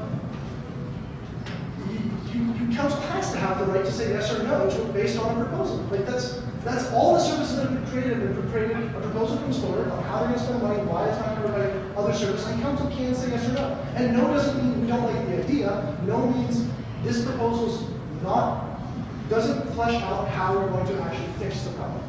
Because we can create 1,000 services that do nothing. I don't disagree with what you're saying. I really don't. I think it's if the proposal is not up to people's standards, then we need to work to get to that proposal to be up to people's standards, is what I'm trying to say. Because I'm not saying that first one's going to be bang on and it's going to be perfect. I really hope it is. But if it's not perfect, let's not say it's a no. I want to have a clause in here that says there's a commitment to work towards to make it satisfactory and to make it for us to work together, for us to create this service and create a proposal that makes sense for all of the constituents around the table and all racialized students on campus. And just to add to the conversation for information, like Jill and I plan on meeting with UW base, plan on meeting with other equity-seeking groups, and really working through a consultation process to develop this proposal, because we want to make sure that the proposal addresses concerns and attaches solutions to the lived experiences that are going to benefit from this service on campus. So that's going to be our process. We're optimistic that that process is going to lead to the best proposal possible to affect the students that are actually going to be using this service. And we're going to have a proposal ready at the March 21st general meeting. And we're going to take that proposal and come back to it on March 25th so that it's under consideration for this council. I think what Brian is trying to say is that with the general meeting, if the fee increase passes and having the general membership having had a chance to see that proposal, council, I would find it very hard for council to say no to a proposal instead of maybe we can have the language in this motion be like, council would work with the executive and the groups that work with the executive to make sure that the proposal and the implementation of that proposal goes as smoothly as possible or meets the students' needs. That's what we're trying to say. We're honestly preaching the same point, just with different ends here, or different means rather. So two great things. One, to address Ryan's point, I think maybe I should have said this from the get-go, it's a little bit superfluous. Changing the motion to reflect that council shouldn't be saying no to something that a GM approves, because according to our bylaws, the decisions of general meetings shall be operationalized and implemented in good faith and in a timely manner, provided they comply with the letters patent, bylaws, and the laws governing the Federation of Students by the Students' Council and the Board of Directors. Or the Board of Directors. So, I mean, we already have a duty to explore and implement ideas passed by general meetings, so long as they don't overstep the purview of the general meeting's authority. Like if GMs wrote a policy or GMs passed HR mandates, that those would be areas where council or board respectively would say no. But like we already have to do that if it's a GM rule. So putting it in the motion as well is unneeded because it's redundant. It's already required by our bylaws that council act on the decisions of general meetings in good faith in a timely manner. So we already have to do it in good faith. We already have to do it in a timely manner. So that addresses the maybe not by the end of the term thing, but it addresses like within reason, this has to be something that at least is approved, or at least explored, yes or no, in one way soon enough. And that's the other point that I was going to mention was approves in principle already says yes, we think it's a good idea, it's worth exploring. It's just how can you ask somebody to vote on something with no proposal submitted, right? If the proposal's bad, I'm not going to create a bad service. I'm not going to say yes to creating a bad service. I want to create a good service. And so I should have the right to say no, I should have the right to vote no on a bad proposal. Now, I don't think the proposal is going to be that. That's not me saying the proposal's bad. That's not me saying that the idea is bad. But I should have the right to say no if the proposal's bad. And I think tying council's hands in the future isn't the role. Like I don't think that's even procedurally allowable. Is to say council says council can't do this in the future because council says. Like that's tying our own hands like that is, I think, not procedurally reasonable. Personally, So Rebecca, and then I just have a quick question about that. So let's say we do see the proposal at the next meeting of council, and we don't like the way the proposal is worded or something, we say no. Does that in any way restrict the proposal from coming back to the table later with amendments? no.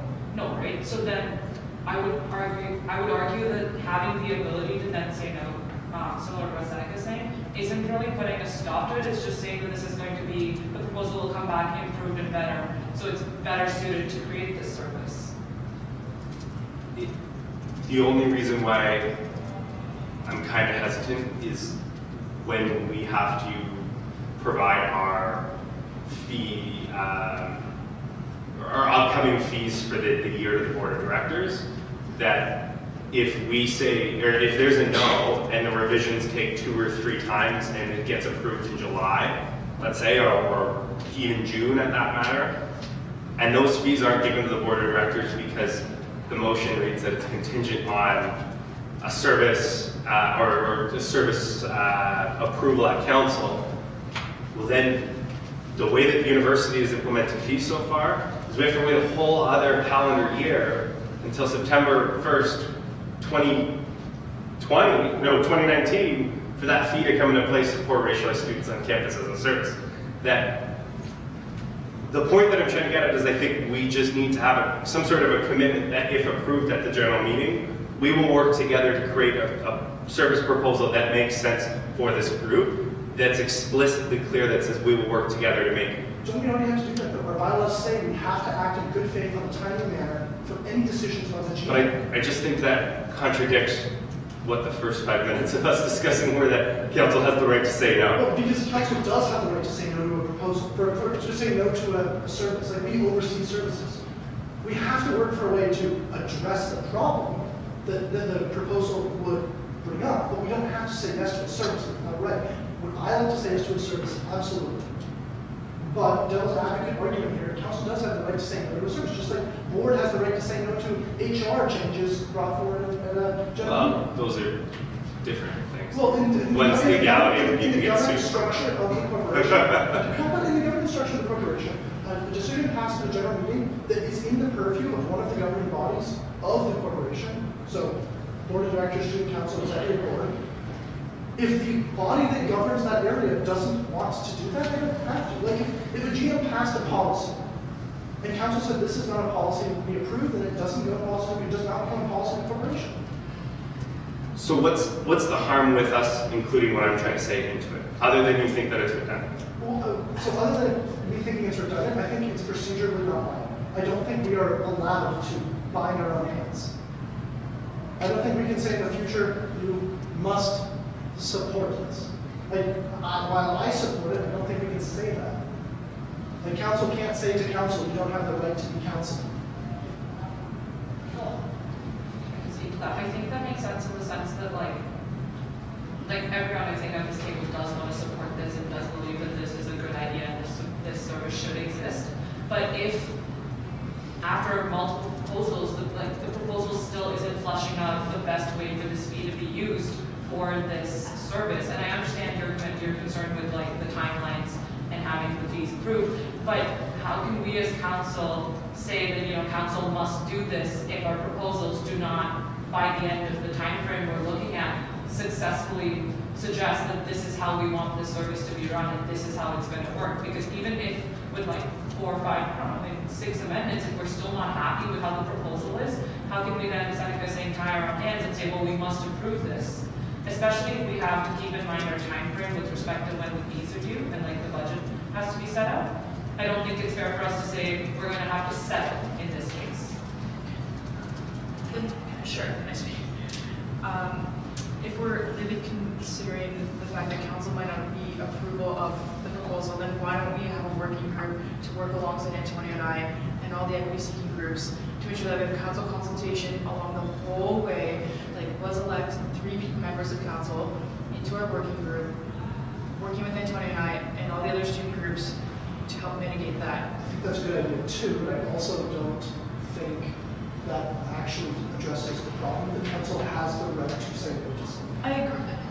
I don't think we're disputing that at all. And I'm just trying to mitigate that section of it. So I'm trying to work with a positive solution moving forward in order to hopefully not get to that point, because right now we're chasing our tails, bringing up the same points. Like this is a circular discussion. But to be honest, I think if we've already had the $1.20 approved, I think right now this would be nearly unanimous approval, or maybe a couple of abstentions. I don't think next time anyone at the table is going to vote against this. So this is a semantic argument.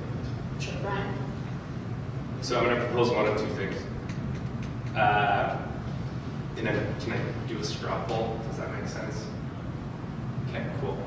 One is we vote on the motion as presented, or the amendment of this one, or I propose my amendment that I have been discussing, and then have that voted on that. And I think that will just help us get through, because I just feel like we're going in circles, like Jill said. And so just before we do that, I feel like there must be some outline proposal if we've come to a number of $1.20. And can we hear what that is? Like, I'd be curious to know really how it's working. Tell you our thoughts on like where we're. Yeah, I'd just like to know, like, as an outline of a proposal for what. So currently, like what we're doing right now is we're meeting with Laurier. They have a well-developed equity office and plenty of staff that support that equity office. So we're trying to figure out like who do they report to, what is their budget, what does that look like, and then we're trying to figure out and we're debating with the idea of a staff member supporting this this equity seeking service on a contract base for 2 years, because that's what the university operates off of. And so that would incorporate that staff salary potentially based upon our example with Laurier. We have developed a timeline for this term, even as that's like over here. And so the timeline for this service is to continue to meet with students, approval at council and principal. We're meeting with the Laurier staff this term. We're trying to get board to talk about job description within this role. We're researching what other schools do with their equity-related jobs. In March, we're going to be doing a lot of consultation with students, early March, and potentially some of the staff that are related in the equity realm on our campus. We're going to have a full proposal outlined with examples that Seneca said that we'd like to see in the proposal. That includes the goals, outcomes, objectives, and mandates of the service, firming up the timeline for implementation, and then after, if it passes at the general meeting, coming back to council. And then in April, we're talking about discussion and implementation / evaluation of this equity seeking service. Okay, so am I right to say that $1.40 the increase is about, or sorry, $1.20 is about $40,000? It would be more. So what we decided, what we're looking at is the 20 cents would be to be marketing the service, actually running events and creating that, and then the dollar would be towards the wage. So 50. Okay. And so it's a student-run thing, though. So you have like multiple people working part-time. Yeah. So it'd be like similar to what our service manager is, equivalent to that service though, because it's a brand new service and it's so in depth and it needs to consider so much more. So a staff member to help like associate with that. Okay. Yeah, and just to clarify, we're thinking, it's preliminary, right? But we're thinking that the staff person is not only dedicated to the service that we're talking about at hand today, but is dedicated to this service. So it will be a big focus, especially onboarding this service, but also looking at how we deliver equity-based services across the board. Yeah, and as Joe mentioned, the 20-cent number to the specific service is comparable to other equity-seeking services within the organization based on their budgets. Sorry, my question is how is it raising? Okay, so then how is the how is the service accessed by students? Is it like students come in and say like I have this problem, or is it more like it's just someone who's like So that's what the proposal and the mandate. That's what we're going to be working with BASE and other equity-seeking groups, as I mentioned, with people, with students with lived experience that are actually going to access the service to see what they want. What are the objectives of the service? What are the outcomes we want to see? What is the higher level mandate of the service? And that's what that consultation process is going to be about between now and the March 21st general meeting. And looking at, obviously, Waterloo is different, but we also want to see what are those similar goals, objectives, and outcomes at other universities, and what are they trying to accomplish, and then look at, and definitely not use that as the sole reason, because it will be through consultation with students about what are ours going to be. But it's not our decision, it's the students. And so this is certainly a different point, but is this fee large enough? Do you know what Laurie's budget is? It seems We're meeting with them on Wednesday. okay. But we had to put it on this Yeah. council Yeah. for next, just Otherwise, we couldn't put it with good faith on the GM agenda, because otherwise you're asking the GM to approve something council hasn't even talked about. Yeah. So, and I totally sympathize with the position of you guys right now. Like, I know this was a tight timeline because of when we set council meetings. May I ask Tristan to put up, in lieu, before we move back to normal moderated caucus, can I ask Tristan to pull up a separate or Elizabeth a separate document? The information I can send Tristan, which is what all the motions together would be. Is it what you sent me following like earlier this week? I'll send it right now. I'll send it to you on Facebook. It's Okay. just, I think in context, maybe I should have left them together from the get-go, because I think it kind of addressed some of your concerns. Like, obviously, yes, there's still a way to say no, but I don't think procedurally we can overcome that. I didn't check your case. I don't think procedurally it's easy to overcome, but I think it provides context to saying, yes, this is something we're going to do and we take it seriously, which is, I think, the actual spirit of your concern. I hope is the spirit of your concern. And if we can throw that out, maybe it'll clarify things a little bit.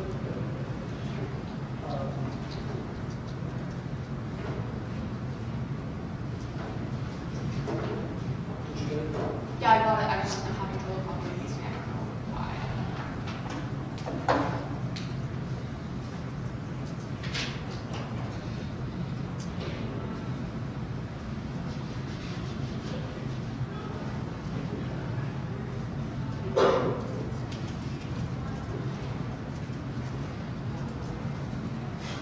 Oh no. You might want to Yeah. put enters. Is that?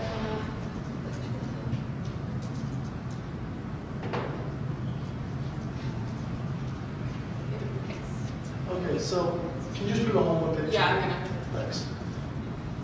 Okay, so the first one, I made the two quick changes to the way Tristan structured these items 1 and 2, which I think kind of reduced the motion, make it easier to vote no to 2, and that's where we're going to go. But the other ones would be recommend board of directors the inclusion of an agenda item for the GM to approve the $1.20 fee increase, contingent on council's approval of the creation of the service. Because I don't think, let's pretend in the worst case scenario, council says no. Then I don't think that $1.20 should raise. I think that $1.20 of the GM should only raise if we're spending it on the service. I don't think otherwise we should be raising student fees. The next amendment would be include as an agenda item on our, I think that should be 29th, not 25th meeting? No, it's 25th. Oh, it is 25th, okay. On our March 25th meeting, the review of the service use and creation proposal and executive cost assessment report. So the cost assessment report being the thing you guys were just discussing, as presented in the general meeting for said service. Then tasking the campus life advisory committee to review, since they're already reviewing services, to review and recommend appropriate consolidation of equity, diversity, and inclusivity services provided by feds in our annual review of services and student life. We're already doing that, so I think we should have a focus on consolidation. That's something I talked to Antonio about ad nauseum. And then the last point, and that's something I have spoken to some of the UW-based members about. And the last point is that council tasked the executive board with the exploration and negotiation of future funding arrangements for equity, diversity, and inclusivity services currently provided by the Federation of Students. with the Waterloo Equity Office in a manner similar to the joint funding of UW-AIDS. So that's that we further explore looking to work with Equity Office to try to branch these services as co-funded by your student government and by the University of Waterloo Equity Office. And I think this kind of addresses some of the concerns that council would say no, because I think this ties in that A, we think equity should be doing more on this campus to support students across the block, not just racialized students, but homosexual students, LGBTQ community, students from religious minority backgrounds, etc. Right? There's a lot of areas where the UW Equity Office is really improved, where feds can provide services. And I think this might address some of your concerns. I don't know if it does. Could I? Yeah. Okay, just at the bottom, could we have a discussion about instead of joint funding, can we split that to say joint resources? So Oh, that- sure. That's more like. Sure. A lot. That one, totally Yeah. friendly, just change it to resources. No need for That's good.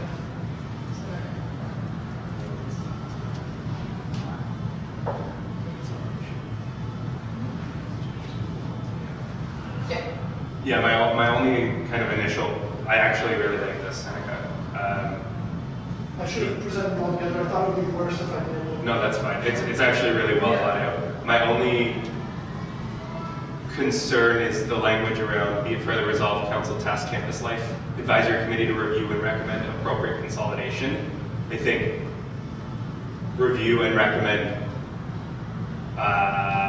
something along the lines of like appropriate future action, because I think consolidation is like inherently saying like we need to consolidate all of these equity services without having a report given back, or Perhaps review the need for appropriate consolidation of equity services. or service execution. Sure, Like, something like instead that. of consolidation of appropriate service execution. Sure, that's fine. So replace consolidation with execution. Service execution. Just say execution, because I say inclusive of services. Or use the story. I haven't been writing anything for the last like 15 minutes. We're on online, so it doesn't matter. Just to be clear, we're considering the motion to amend that Seneca originally brought up. So, do you want to amend that amendment to add all of these amendments? Yes. Amend my amendment to add more amendments. Correct. Awesome. Sorry, one more time. Service execution.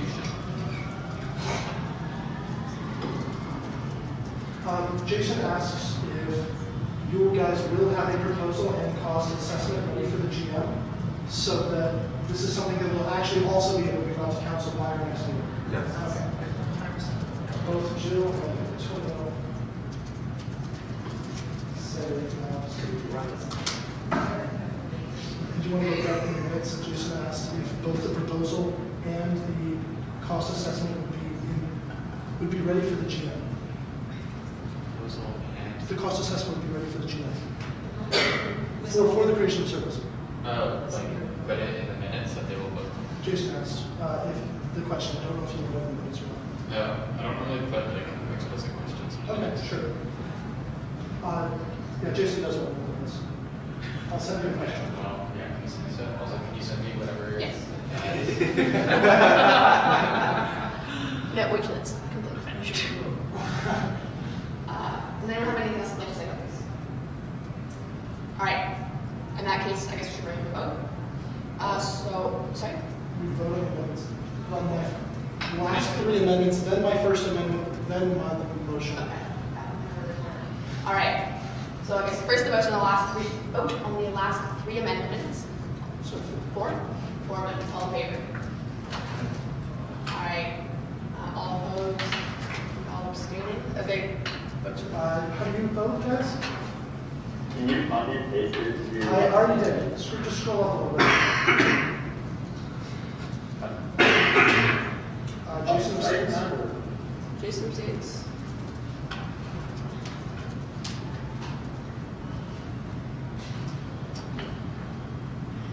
And the others. How do the rest of you guys vote? Andy? Ben? Yay, nay, abstention? I'm trying to figure out where exactly I'll recopy it. Elizabeth, can you just respond to my message with the edited version? Yeah. Copy and paste it.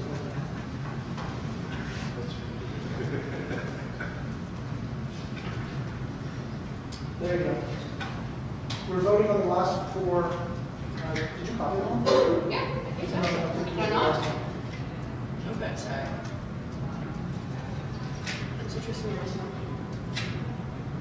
Jason, do you notably abstain or do you just ordinarily abstain? Just normal abstain. Okay. There's the last portion, sorry.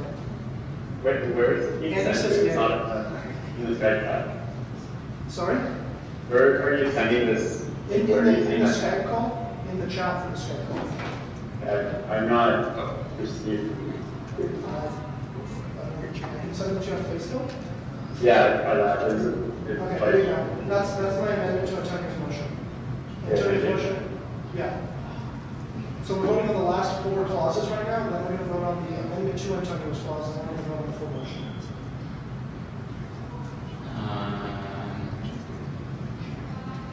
Andy says yay. Okay. Jason abstained, Andy says yay, we're waiting on Becky. yeah. Andy says yay. Cool. All right. So the next vote is on the First Amendment.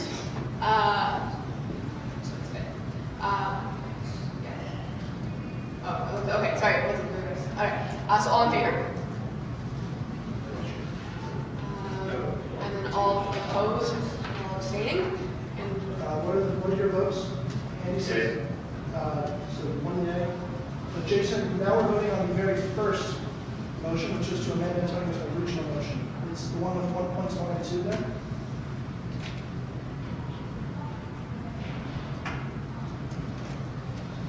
Jason abstains again. Notably or not? Notably, Jason? No.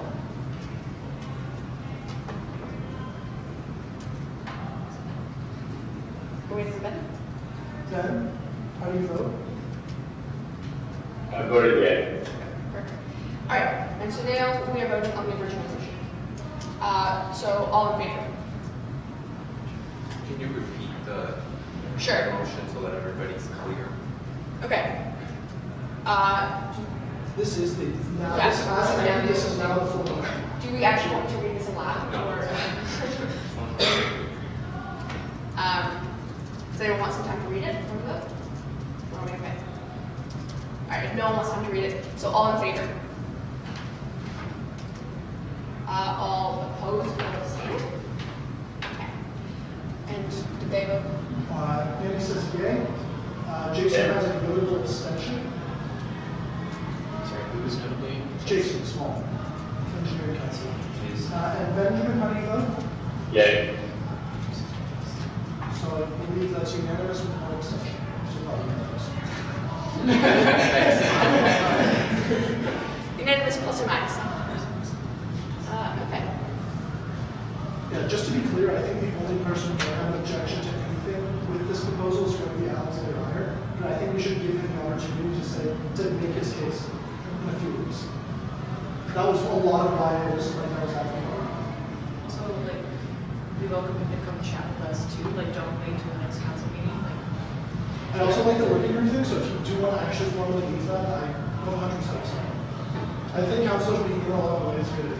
yeah, I mean, personally, like, I expect the person to like a formal working group or just please come by and we'll continue giving you updates. Like, so we can do that. Oh, and like we'll update like our timeline and what we're working on. We'll keep that very open and transparent with communication. Then. Cool. All right, so in that case, we're back to the regular order of the agenda. So the first thing on here is the update on the math math swap thing. Are you good? I move that we skip this agenda item. Brian sufficiently covered it. It was only here as a carryover from last week. Okay, cool. All of Nico's stuff has been tabled because she's not here today. So we can come back to the next time if you'd like. Motion to put it on the agenda for next meeting. So we need a second.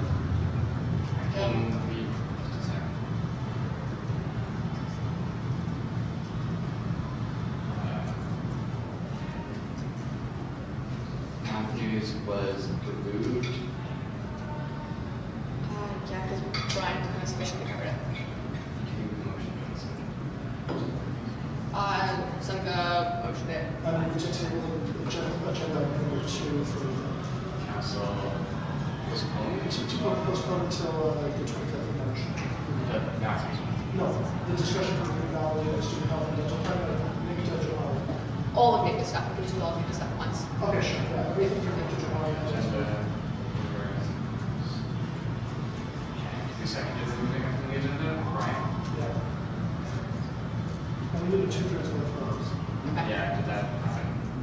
we have not done it yet. All right, so all in favor of tabling all of NICTA's discussion points until the next meeting? All right, all opposed, abstaining? Seneca, what did they vote on there? How do you guys vote for moving, all say, yeah, 3 ayes. Okay, perfect. So unanimous this time, actually. Awesome. Okay, so in that case, we are on to, Jason, we're on to your environmental sustainability policy. Yeah. Just a second, I'll let you know if this gives you the okay. you can go ahead and start talking. I'm just gonna try to figure out how to. If you want to go ahead and start talking to the section PA, introduce your policy and whatnot. Okay, just to check, can everyone hear me? Yeah, I want you. Okay, so basically, I'm sure you guys remember back in the fall, I brought up a motion that involved banning bottled water at businesses. I assume that direction is clear, and as far as I know, bottled water is out for almost international news. So this is now pursuing the second part of my aim in terms of pursuing policy to make this something that can be advocated for at the university level. But also this kind of is to a broader need in expecting it to other different ways, like being disposable methods of this, etc. And also this is also creating the availability of water fountains. Could everyone hear Jason? Anyone? Do you want to repeat that last couple sentences there? The last one was a little bit choppy there, Jason. So basically what happens is that we advocate to reduce the weight, which can be a bottle, disposable cups, disposable plates, and it's also pushing to increase the amount of fountain/bottle refill stations. Questions? I also have a motion up on the screen. Yeah. So does anyone have anything they'd like to comment? Yeah, I think I mentioned this to Brian really, but it may be too prescriptive, but I think at this day and age, it's reasonable that we have a single prescriptive policy. I would like to put in that we will not support either reimbursement or feds services, and hopefully and we can recommend to the board for the operational side of feds for our businesses that we don't use styrofoam. I mean, styrofoam is barely recyclable, and when it is, it's a humongous cost to the environment even when recycling it. I think we should put a clause in here calling for it to be completely phased out, not to be used in any of our services or in our businesses. Any thoughts? We've already had the discussion about it. I think the more kind of appropriate thing is to potentially put some more resources into with SCI to further an education campaign around it, as opposed to putting it into specific council policy, because I think it goes against what council policies there before, which is like a visioning document / procedure, visioning kind of guiding principle of how students believe on campus. I don't disagree with the environmental impacts that styrofoam has. I just don't want to go down the rabbit hole there, where I think it's easily attainable without having it in here. And to be quite frank, none of our businesses have used styrofoam probably for a year now, at least a year, maybe a year and a half. Yeah, can I just point of information? Size working on developing a lot of what am I trying to think of? Proposals, sorry, for different funding on campus right now. So I would also direct Jason to talk to SI right now and figure out where the proposals are and the goals of their purpose, and then that could potentially sustainable campus. Sorry for the acronym. So that could also influence like what policy that we're writing right now, and because they're looking at 4 different funds that they're trying to apply for. So that achieve a lot of what he's asking for. So I think it's already kind of happening without it being a policy, but that's just a point of information. Okay. Would it be reasonable to still vote yes, implement this in policy, and then we can always amend the policy later? But I think there's some pretty good guiding principles by which we should be running our corporation. I'm willing to motion to put a recommendation to the board of directors that Fed's businesses cease the sale of styrofoam. Sorry, and you missed this when you were up there, but Ryan just actually said that none of the Fed's businesses have used styrofoam for a year. I know. That's something we talked about before. I want it in there for the future. I also think board should not reimburse, or the board should set procedures to prevent VPLF in the future from reimbursing or like styrofoam stuff. I don't think we should allow student money to be spent on styrofoam. Period. I know that's tough. I'm just not a fan of, like, prohibition doesn't work. If I'm being honest, like, let's educate and let's inform and let's create a culture on campus as opposed to saying, like, thou shalt not pass. Because we're really reaching the exact same goal. One is just engaging in a conversation and education, and the other one is saying, hey, you did this, now I'm not refunding you, and then the next thing that's going to come to council is, well, this student group, it could be half the North, just spent $5,000 on styrofoam for their takeout containers that they use, and their Feds isn't willing to cut them a check to reimburse them for what they do. Hack the North isn't a club through Feds, whatever. But then now we're asking students to be on that hook for that, and I don't think that's the right approach to go, as opposed to let's try to create educational stopgaps. Let's engage in some more conversations, because we do have students on this campus that might not understand the impacts of styrofoam on the environment, or where their lived experiences have come from. Environmental impacts aren't something that they were ever educated on. And that's a totally fair thing, and I'm not saying that that's not something that we should strive to improve. But to go, no refunds, no this, no that, I think it's very prescriptive for this policy when we can attain exactly what you're trying to do on a much more collaborative field.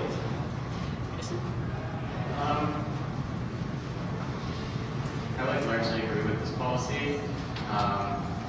Two things that I don't agree with is the quoting of the orderly policy, which I don't know is very helpful. And if there's any issue with the universe clauses, then we should not have them. I was wondering if adding the word strive before produce would solve your concern there, Brian. That operate on campus should strive to produce as little food waste? No, my concerns are specifically around the inclusion of styrofoam in this.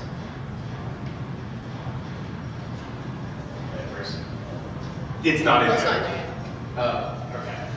I also see the issue with styrofoam being that you need some serious education on that. Otherwise, it's pretty unfair if you had no idea and come forward like, what do you mean? I can't reimburse these takeout containers. I had no idea. Look, we already have bodies where they have to submit proposals to get student money. So those bodies can say, sorry, we're not going to allow you to submit styrofoam. That's something that's easy to say. Sorry, these are our rules. You can't reimburse styrofoam. Please don't give us something. We're going to reimburse you styrofoam. We won't be able to cut you a check for it if you're applying through IFC. So do you mean with the larger funds like EOI and SLEP, not a regular check request? Because yeah, you can't do it for 300 clubs. That's okay. I understand that you're not going to sit there and micromanage every receipt. That's totally ridiculous for you guys to do. Sorry, if that was unclear, yes, I meant that our funds, anything that we administer through IFC, or we have a separate committee for SLAF. So anything SLAF and IFC administered funds should include that they don't reimburse styrofoam plastics. And that's a condition. We give them the money, we say, don't spend it on this. I mean, if they have other funding sources, they can go through there. Or can we vote on this motion or have an amendment to whatever it is that we're talking about right now? Is that something that you guys would propose by the amendment? So I'm not going to waste someone's time with an amendment to the amendment. So if I were to propose an amendment on the funds not reimbursing styrofoam, the funds, not clubs, that be okay with you guys? Probably say that. I, If I'm mistaken. yeah, it's mostly chill. You do more. I'm just trying to think of like the implementation of that. Speaking of someone who's like managed one of these funds, I think that would be like it's already hard to get students not to like buy alcohol with our money.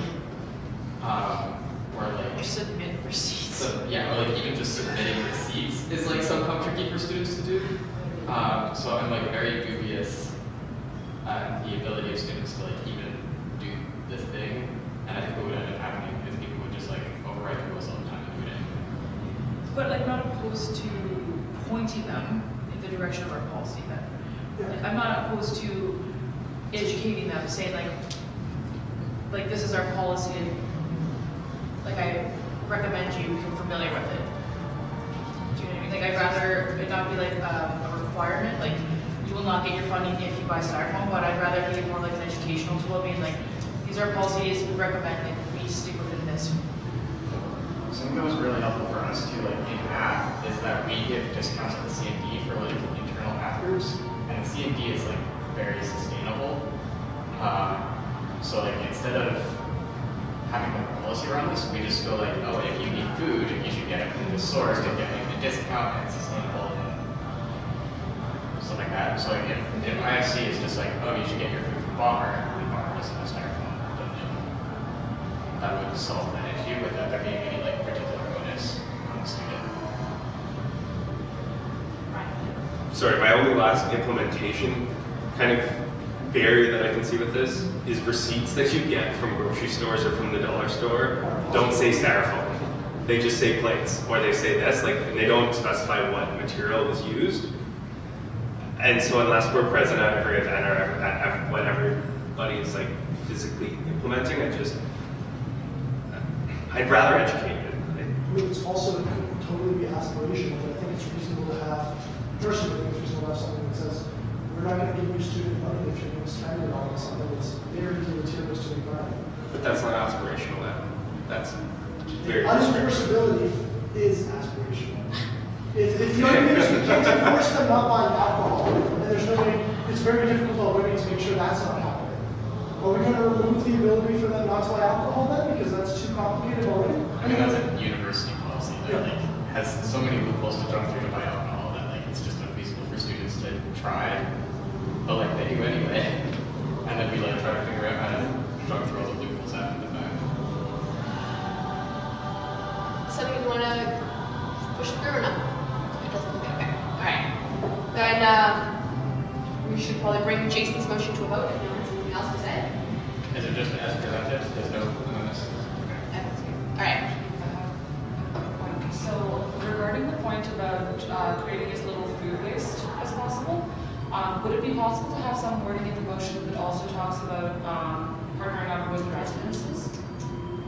A lot of the first-year population is in the Waterloo residences, and that would be a good educational opportunity to talk about food waste. And well, recycling is really feasible in res, as far as I can remember. The pizza box is just all over where the pizza boxes fit, but it would be nice to have residents also involved in sort of like the education about food waste and stuff like that. I know St. Paul's did something where they had a giant glass case full of food waste for the week. And once people saw that and saw how much it weighed, like the next week's was significantly lesser. If that's a possibility to add that as like, I don't know how it would be worded, but. So it sounds like there's a lot of buying. So you want to add something about educating people about waste? Is that what you're asking for? Yeah, and just partner up with residents as well.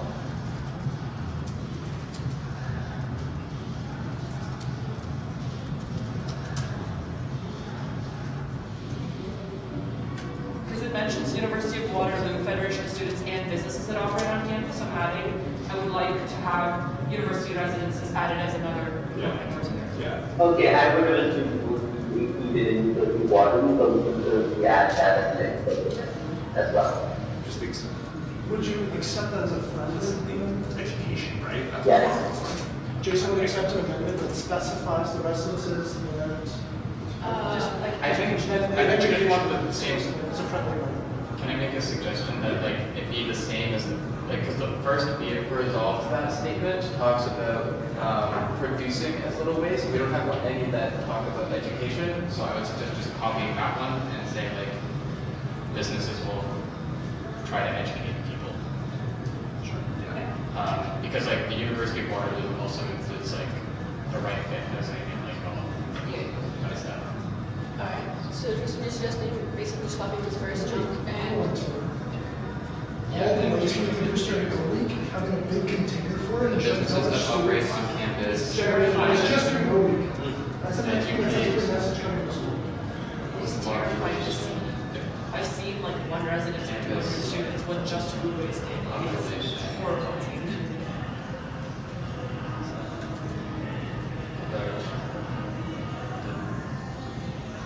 I don't know, anyone have any ideas? Uh, That operate on campus should educate the campus population about the issues of sustainability of the, as a food waste or something? yeah, educate the University of Waterloo student, undergraduate population on the environmental damages associated with food waste and or and sustainability. Really. associated with food waste. Also, kind of just, I don't know how to it shouldn't be University of Waterloo supports the whereas it should be the Federation of Students. If that's not a friendly amendment, then I move that as a actual amendment because we're not the University of Waterloo, and we're not going to say that. Does Jason think that's The last a one? No, the Wait, whereas. He's referring to policy. I don't understand what? He's referring to Sorry, the why do we have it twice? because I'm just gonna modify one for the education. I'm just waiting. Okay, then sorry, then the education one should be University of Waterloo. Yeah. Okay. Sorry. You want to copy these?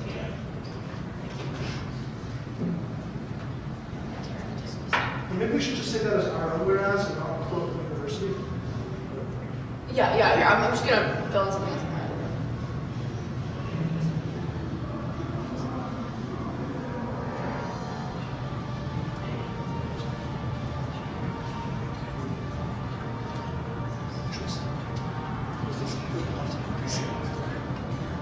It was email.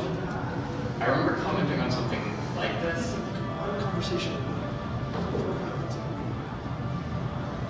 It was a midsummer. Like a really, really short conversation about it, where we like edited it from the talk. Yeah. Or no, it was the Google Docs sent to the council that I edited.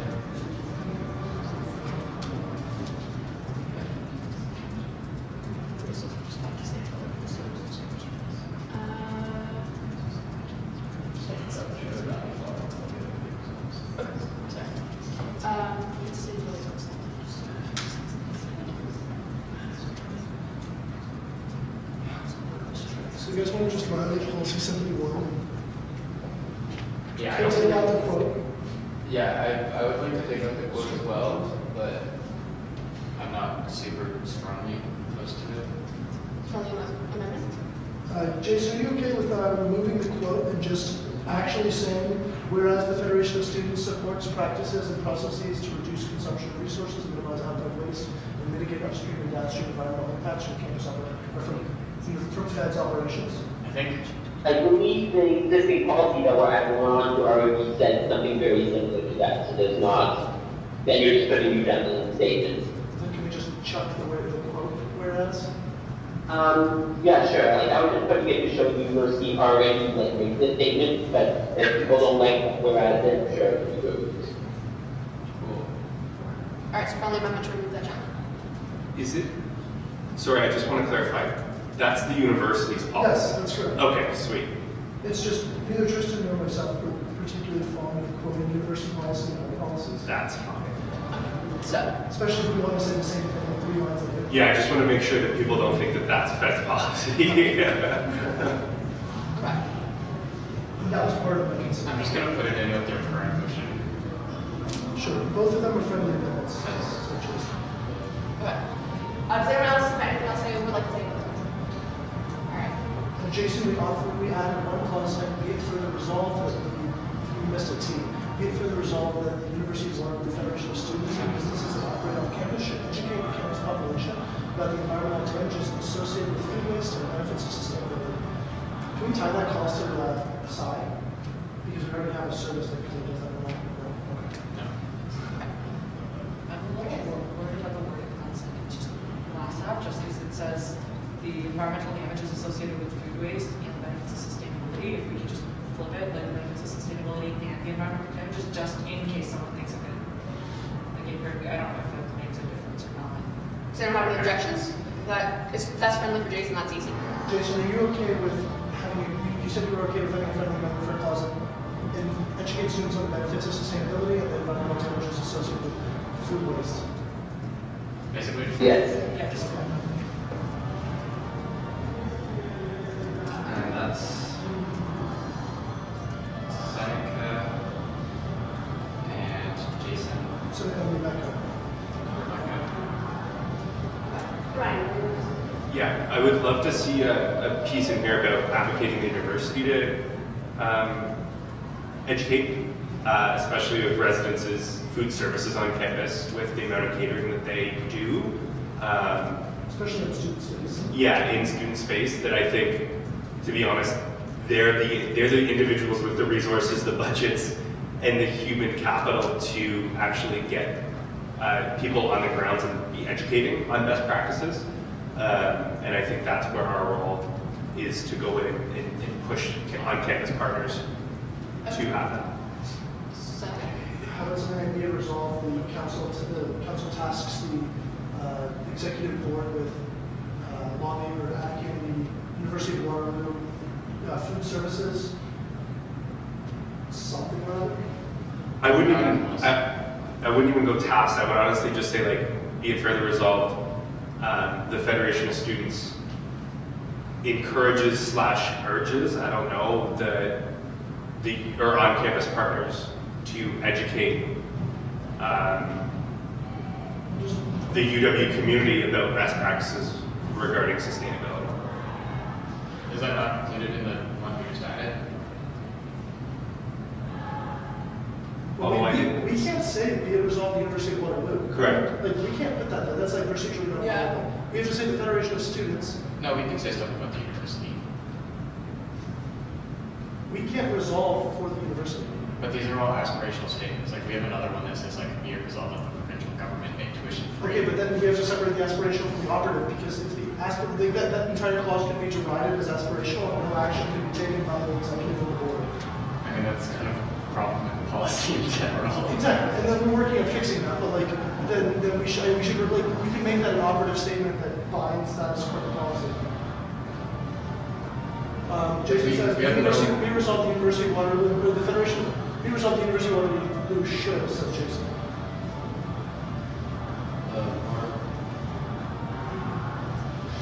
So I would flip it. I would say we resolve that the Federation of Students and the businesses that operate and its businesses.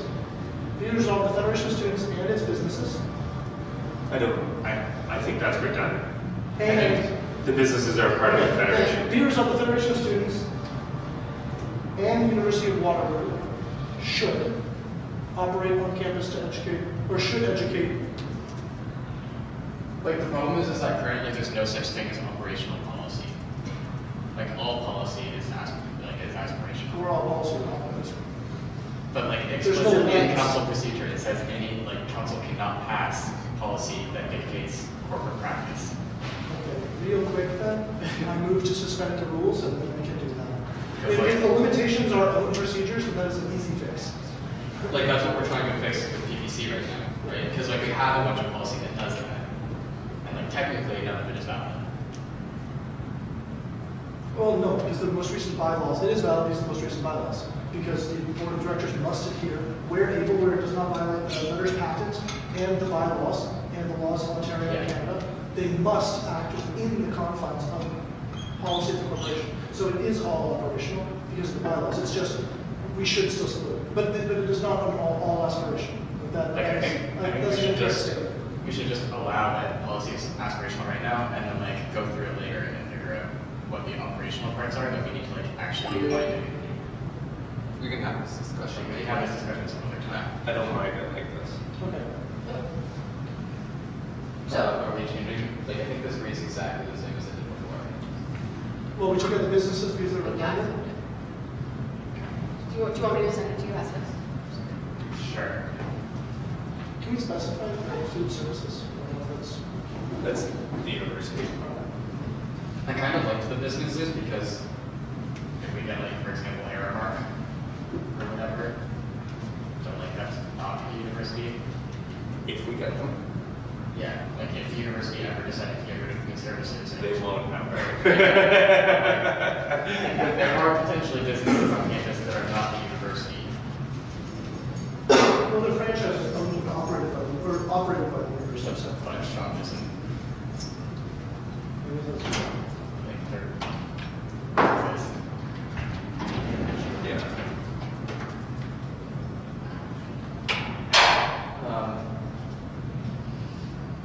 Is this friendly past? Yeah. Is that something we want to work on now, or is that a bridge to cross for me? Let's cross that bridge when we get there. Alright. We can always, I'll make a motion separate from the policy that we direct this to PPC for further consideration after adding to the policies. Okay, so, are we all happy with this motion as it stands? All right, in that case, let's go to the motion. Jason moves it and we second. Sure. So Jason, oh, the original motion? Oh, the amendments were friendly. So Yeah, I voted on the motion. So Jason moves the motion and who seconded the motion? All right, so all in favor? And the votes. How do you guys vote? Ben says yay. Andy says yay. Jason. Oh, aye. Jason does aye. So it's unanimous. Cool. No, it's not. One abstention for the president because he's not present. And then I'll just quick motion then, in addition, is to direct the policy to the policy and procedures for further for clerical Okay. purposes. I guess we need a second. Yeah. And then all in favor?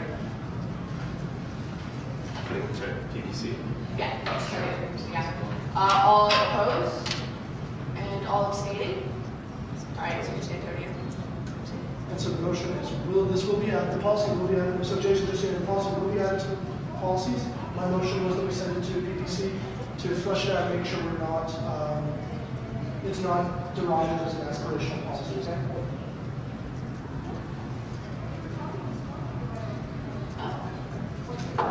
Yeah, in the meantime, it will be part of all the amendments will be added then. In the meantime. All right, something a little weird is happening with the spacing, but next. Excellent. So I just need 2 council members. So I'm going to speak to both of them right now, just to quick clarification. So we need 2 council members on the Student Life Endowment Fund Committee. And then the second one just allows our executive board, so the 4 of us, to appoint at-large members, just due to timing. For SLEF, tentatively right now, the selection period is probably going to be before our council meeting to ratify those at-large members.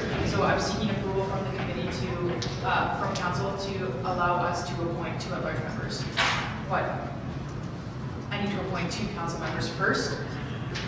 And if no at-large members come forward, then I will seek to council to fill those spots. All right. Yeah, so everybody would like to, Rebecca's one. so would anyone like to run for a seat on SLEF? Can you give an overview? I think the other environment council was interested in it last time this came up. I would nominate Stephanie for it. Sure. If she doesn't accept it, I will take the seat for her. So no risk to you then. So the Student Life Endowment Fund is a fund that is we administer as the Federation of Students, and it is to increase accessibility, student space. There's one more pillar, sorry, that's leave exceed right now. And so the proposals come from various either student groups or individual students in order to make the student space on campus that much better. And we sit around as a committee and decide, A, if this is going to be funded, and B, how much it can be funded for. So everyone comes with a request for X amount of money, and then we decide if that is the best use of overall student space, or if there's a need in that particular group to be met. And so we, as a committee, sit around and decide that. It's one meeting. Proposals will be opening in the next couple of weeks. We have 3 weeks to be open. They close, and then we get around the table, administer it, and then the funding all just goes through my position in terms of the administration work of it. Okay. So we have Stephanie nominated. Would anyone else like to? Yes. I'll take the other seat if Stephanie drops out. So you're contingent on Stephanie? No, I will take it without Stephanie. Just make your life easy. If Stephanie drops out, I'll nominate Elizabeth. Sure. As the contingent, if Stephanie drops out. Oh, so you want your own, and then Elizabeth got you. All right. Would anyone else like to nominate someone or themselves? All right. In that case, we do not need to actually vote on this. We have to vote We don't need to vote to pass, but not. So, do we motion this? We got. I guess. Jill, your motion is. Yeah. All right. And Brian seconds. So, all in favor? Perfect. And then, how do we vote? How do you guys vote on the select funds? I fill the seat, Stephanie fills the seat, and Stephanie doesn't want to. Andy says yay, Benjamin says yay, Jason says yay. Unanimous. Easy. All right. So then my second point is just to speak to if the 2 at-large spots don't get taken by obviously at-large members, then I will have to do like an email vote to fill those spaces by council members. But it's just appointing the approval of us 4 to find those 2 at-large members. May I make a motion friendly just to include the speaker on that? Because I think since it's normally a council prerogative, I think the speaker should have some say. Sure. Sure. In consultation. With the executives, yes. Yep. You. Yeah, that was good to me. Yeah. I'm very okay with that as a friendly amendment. All right. Awesome. So in that case, Sorry? I have a question about the at-large seats. If we know somebody who perhaps would be interested in that, how should they go about getting to one of those seats with you on your show? Sure. Yes. Or, I will debate on putting up post on leads, but as of right now, just have them email me and I'll be in communications with them. okay, perfect. all right. So in that case, unless anyone has anything else, Joelle, you're motioning. Do we have a second? Ryan. So all in favor? All. And then how do they vote? How do you guys vote? So the motion is for approval of the executive board in consultation with the speaker to appoint 2 at-large members. Amy says yay, Ben says yay, Jason says yay. All right. So again, unanimous. So we move into new business. Does anyone have anything for new business? All right. I would like to make one point though again. Please, if there's agenda items, submit them to the officers of council before the deadline, just as a note to all councilors in text. All right. But if no one else has anything else for new business, we can adjourn the meeting. Second. All right. You guys have anything else before we hit the button? All right. Talk to you guys later. Bye.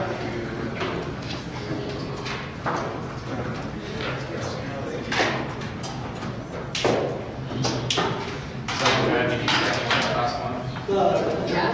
Yes. Or the slide. Both. I thought the second was actually Ryan. Oh, is that the mover? Yeah. Oh, but I seconded the motion. Yes, I read it. Yeah. That's right. It was friendly amendments. Make sure you have the. Yeah, I know. Thank you all. Sweet. By the way, I did the check request. Yes. I know. Send it my way. Yeah. It's okay. I got the check request. I should have it this week. What do you watch? I'm watching the show that my roommate wanted me to watch, except for I don't want kids to shoot. So you're like, you're gonna talk about it anyways, so I mean, Yeah, I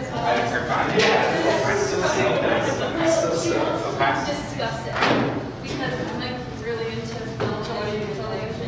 If it's a good show, like what makes it a good show, like but I can't get her an opinion. You're not supposed to see it. So we watched it, yeah. You're not going to see it on yet. I don't know. We can honestly get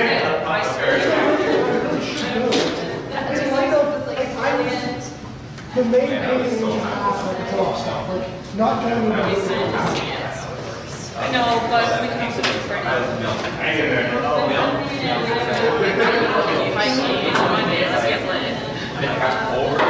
I don't understand why you felt the need to change it. Because you're down, because like it's really difficult for me to make the meetings when I work until 5:15. Well, like It's nice to see that people still love me. Like, good to see that people making it to meetings is almost like prioritize which is the why things I'm around reality. You do that. Don't be one of them. Yeah. Yeah. It was that. Like, you said the thing that. Yeah. Most of the stuff, someone needs to understand. So I think at some point, I think he was trying to play some like. you need to understand how to you know what I mean? How like you said, butterfly hooks and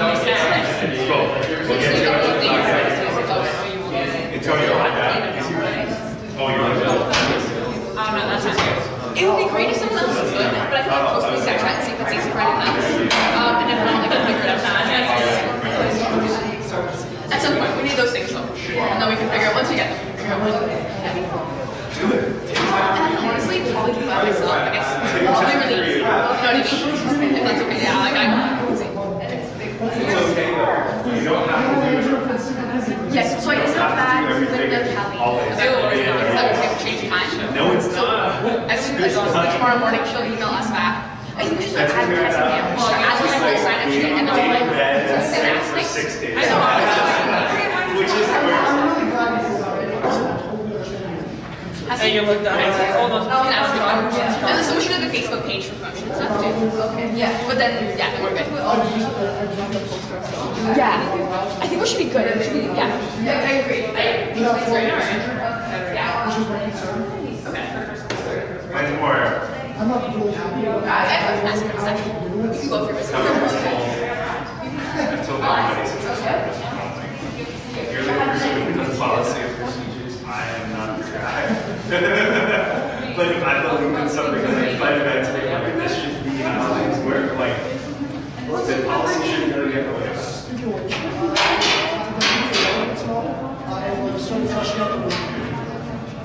Yeah, I'll go.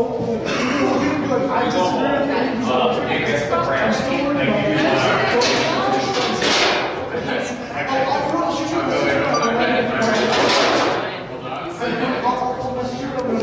And then this way.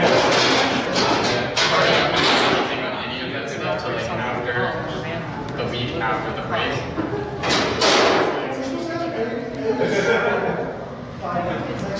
Hey, you want to grab?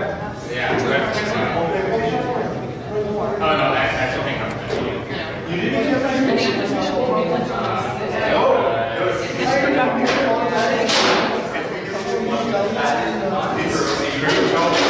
It's true. It's because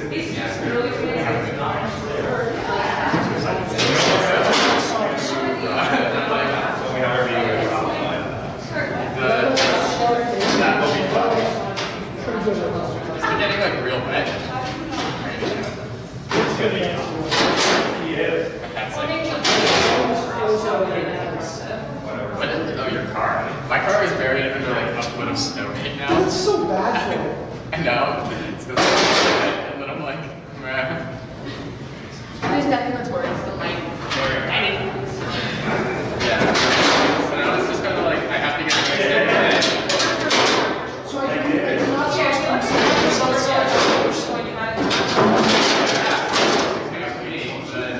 I really threw an air spot on my shoulder.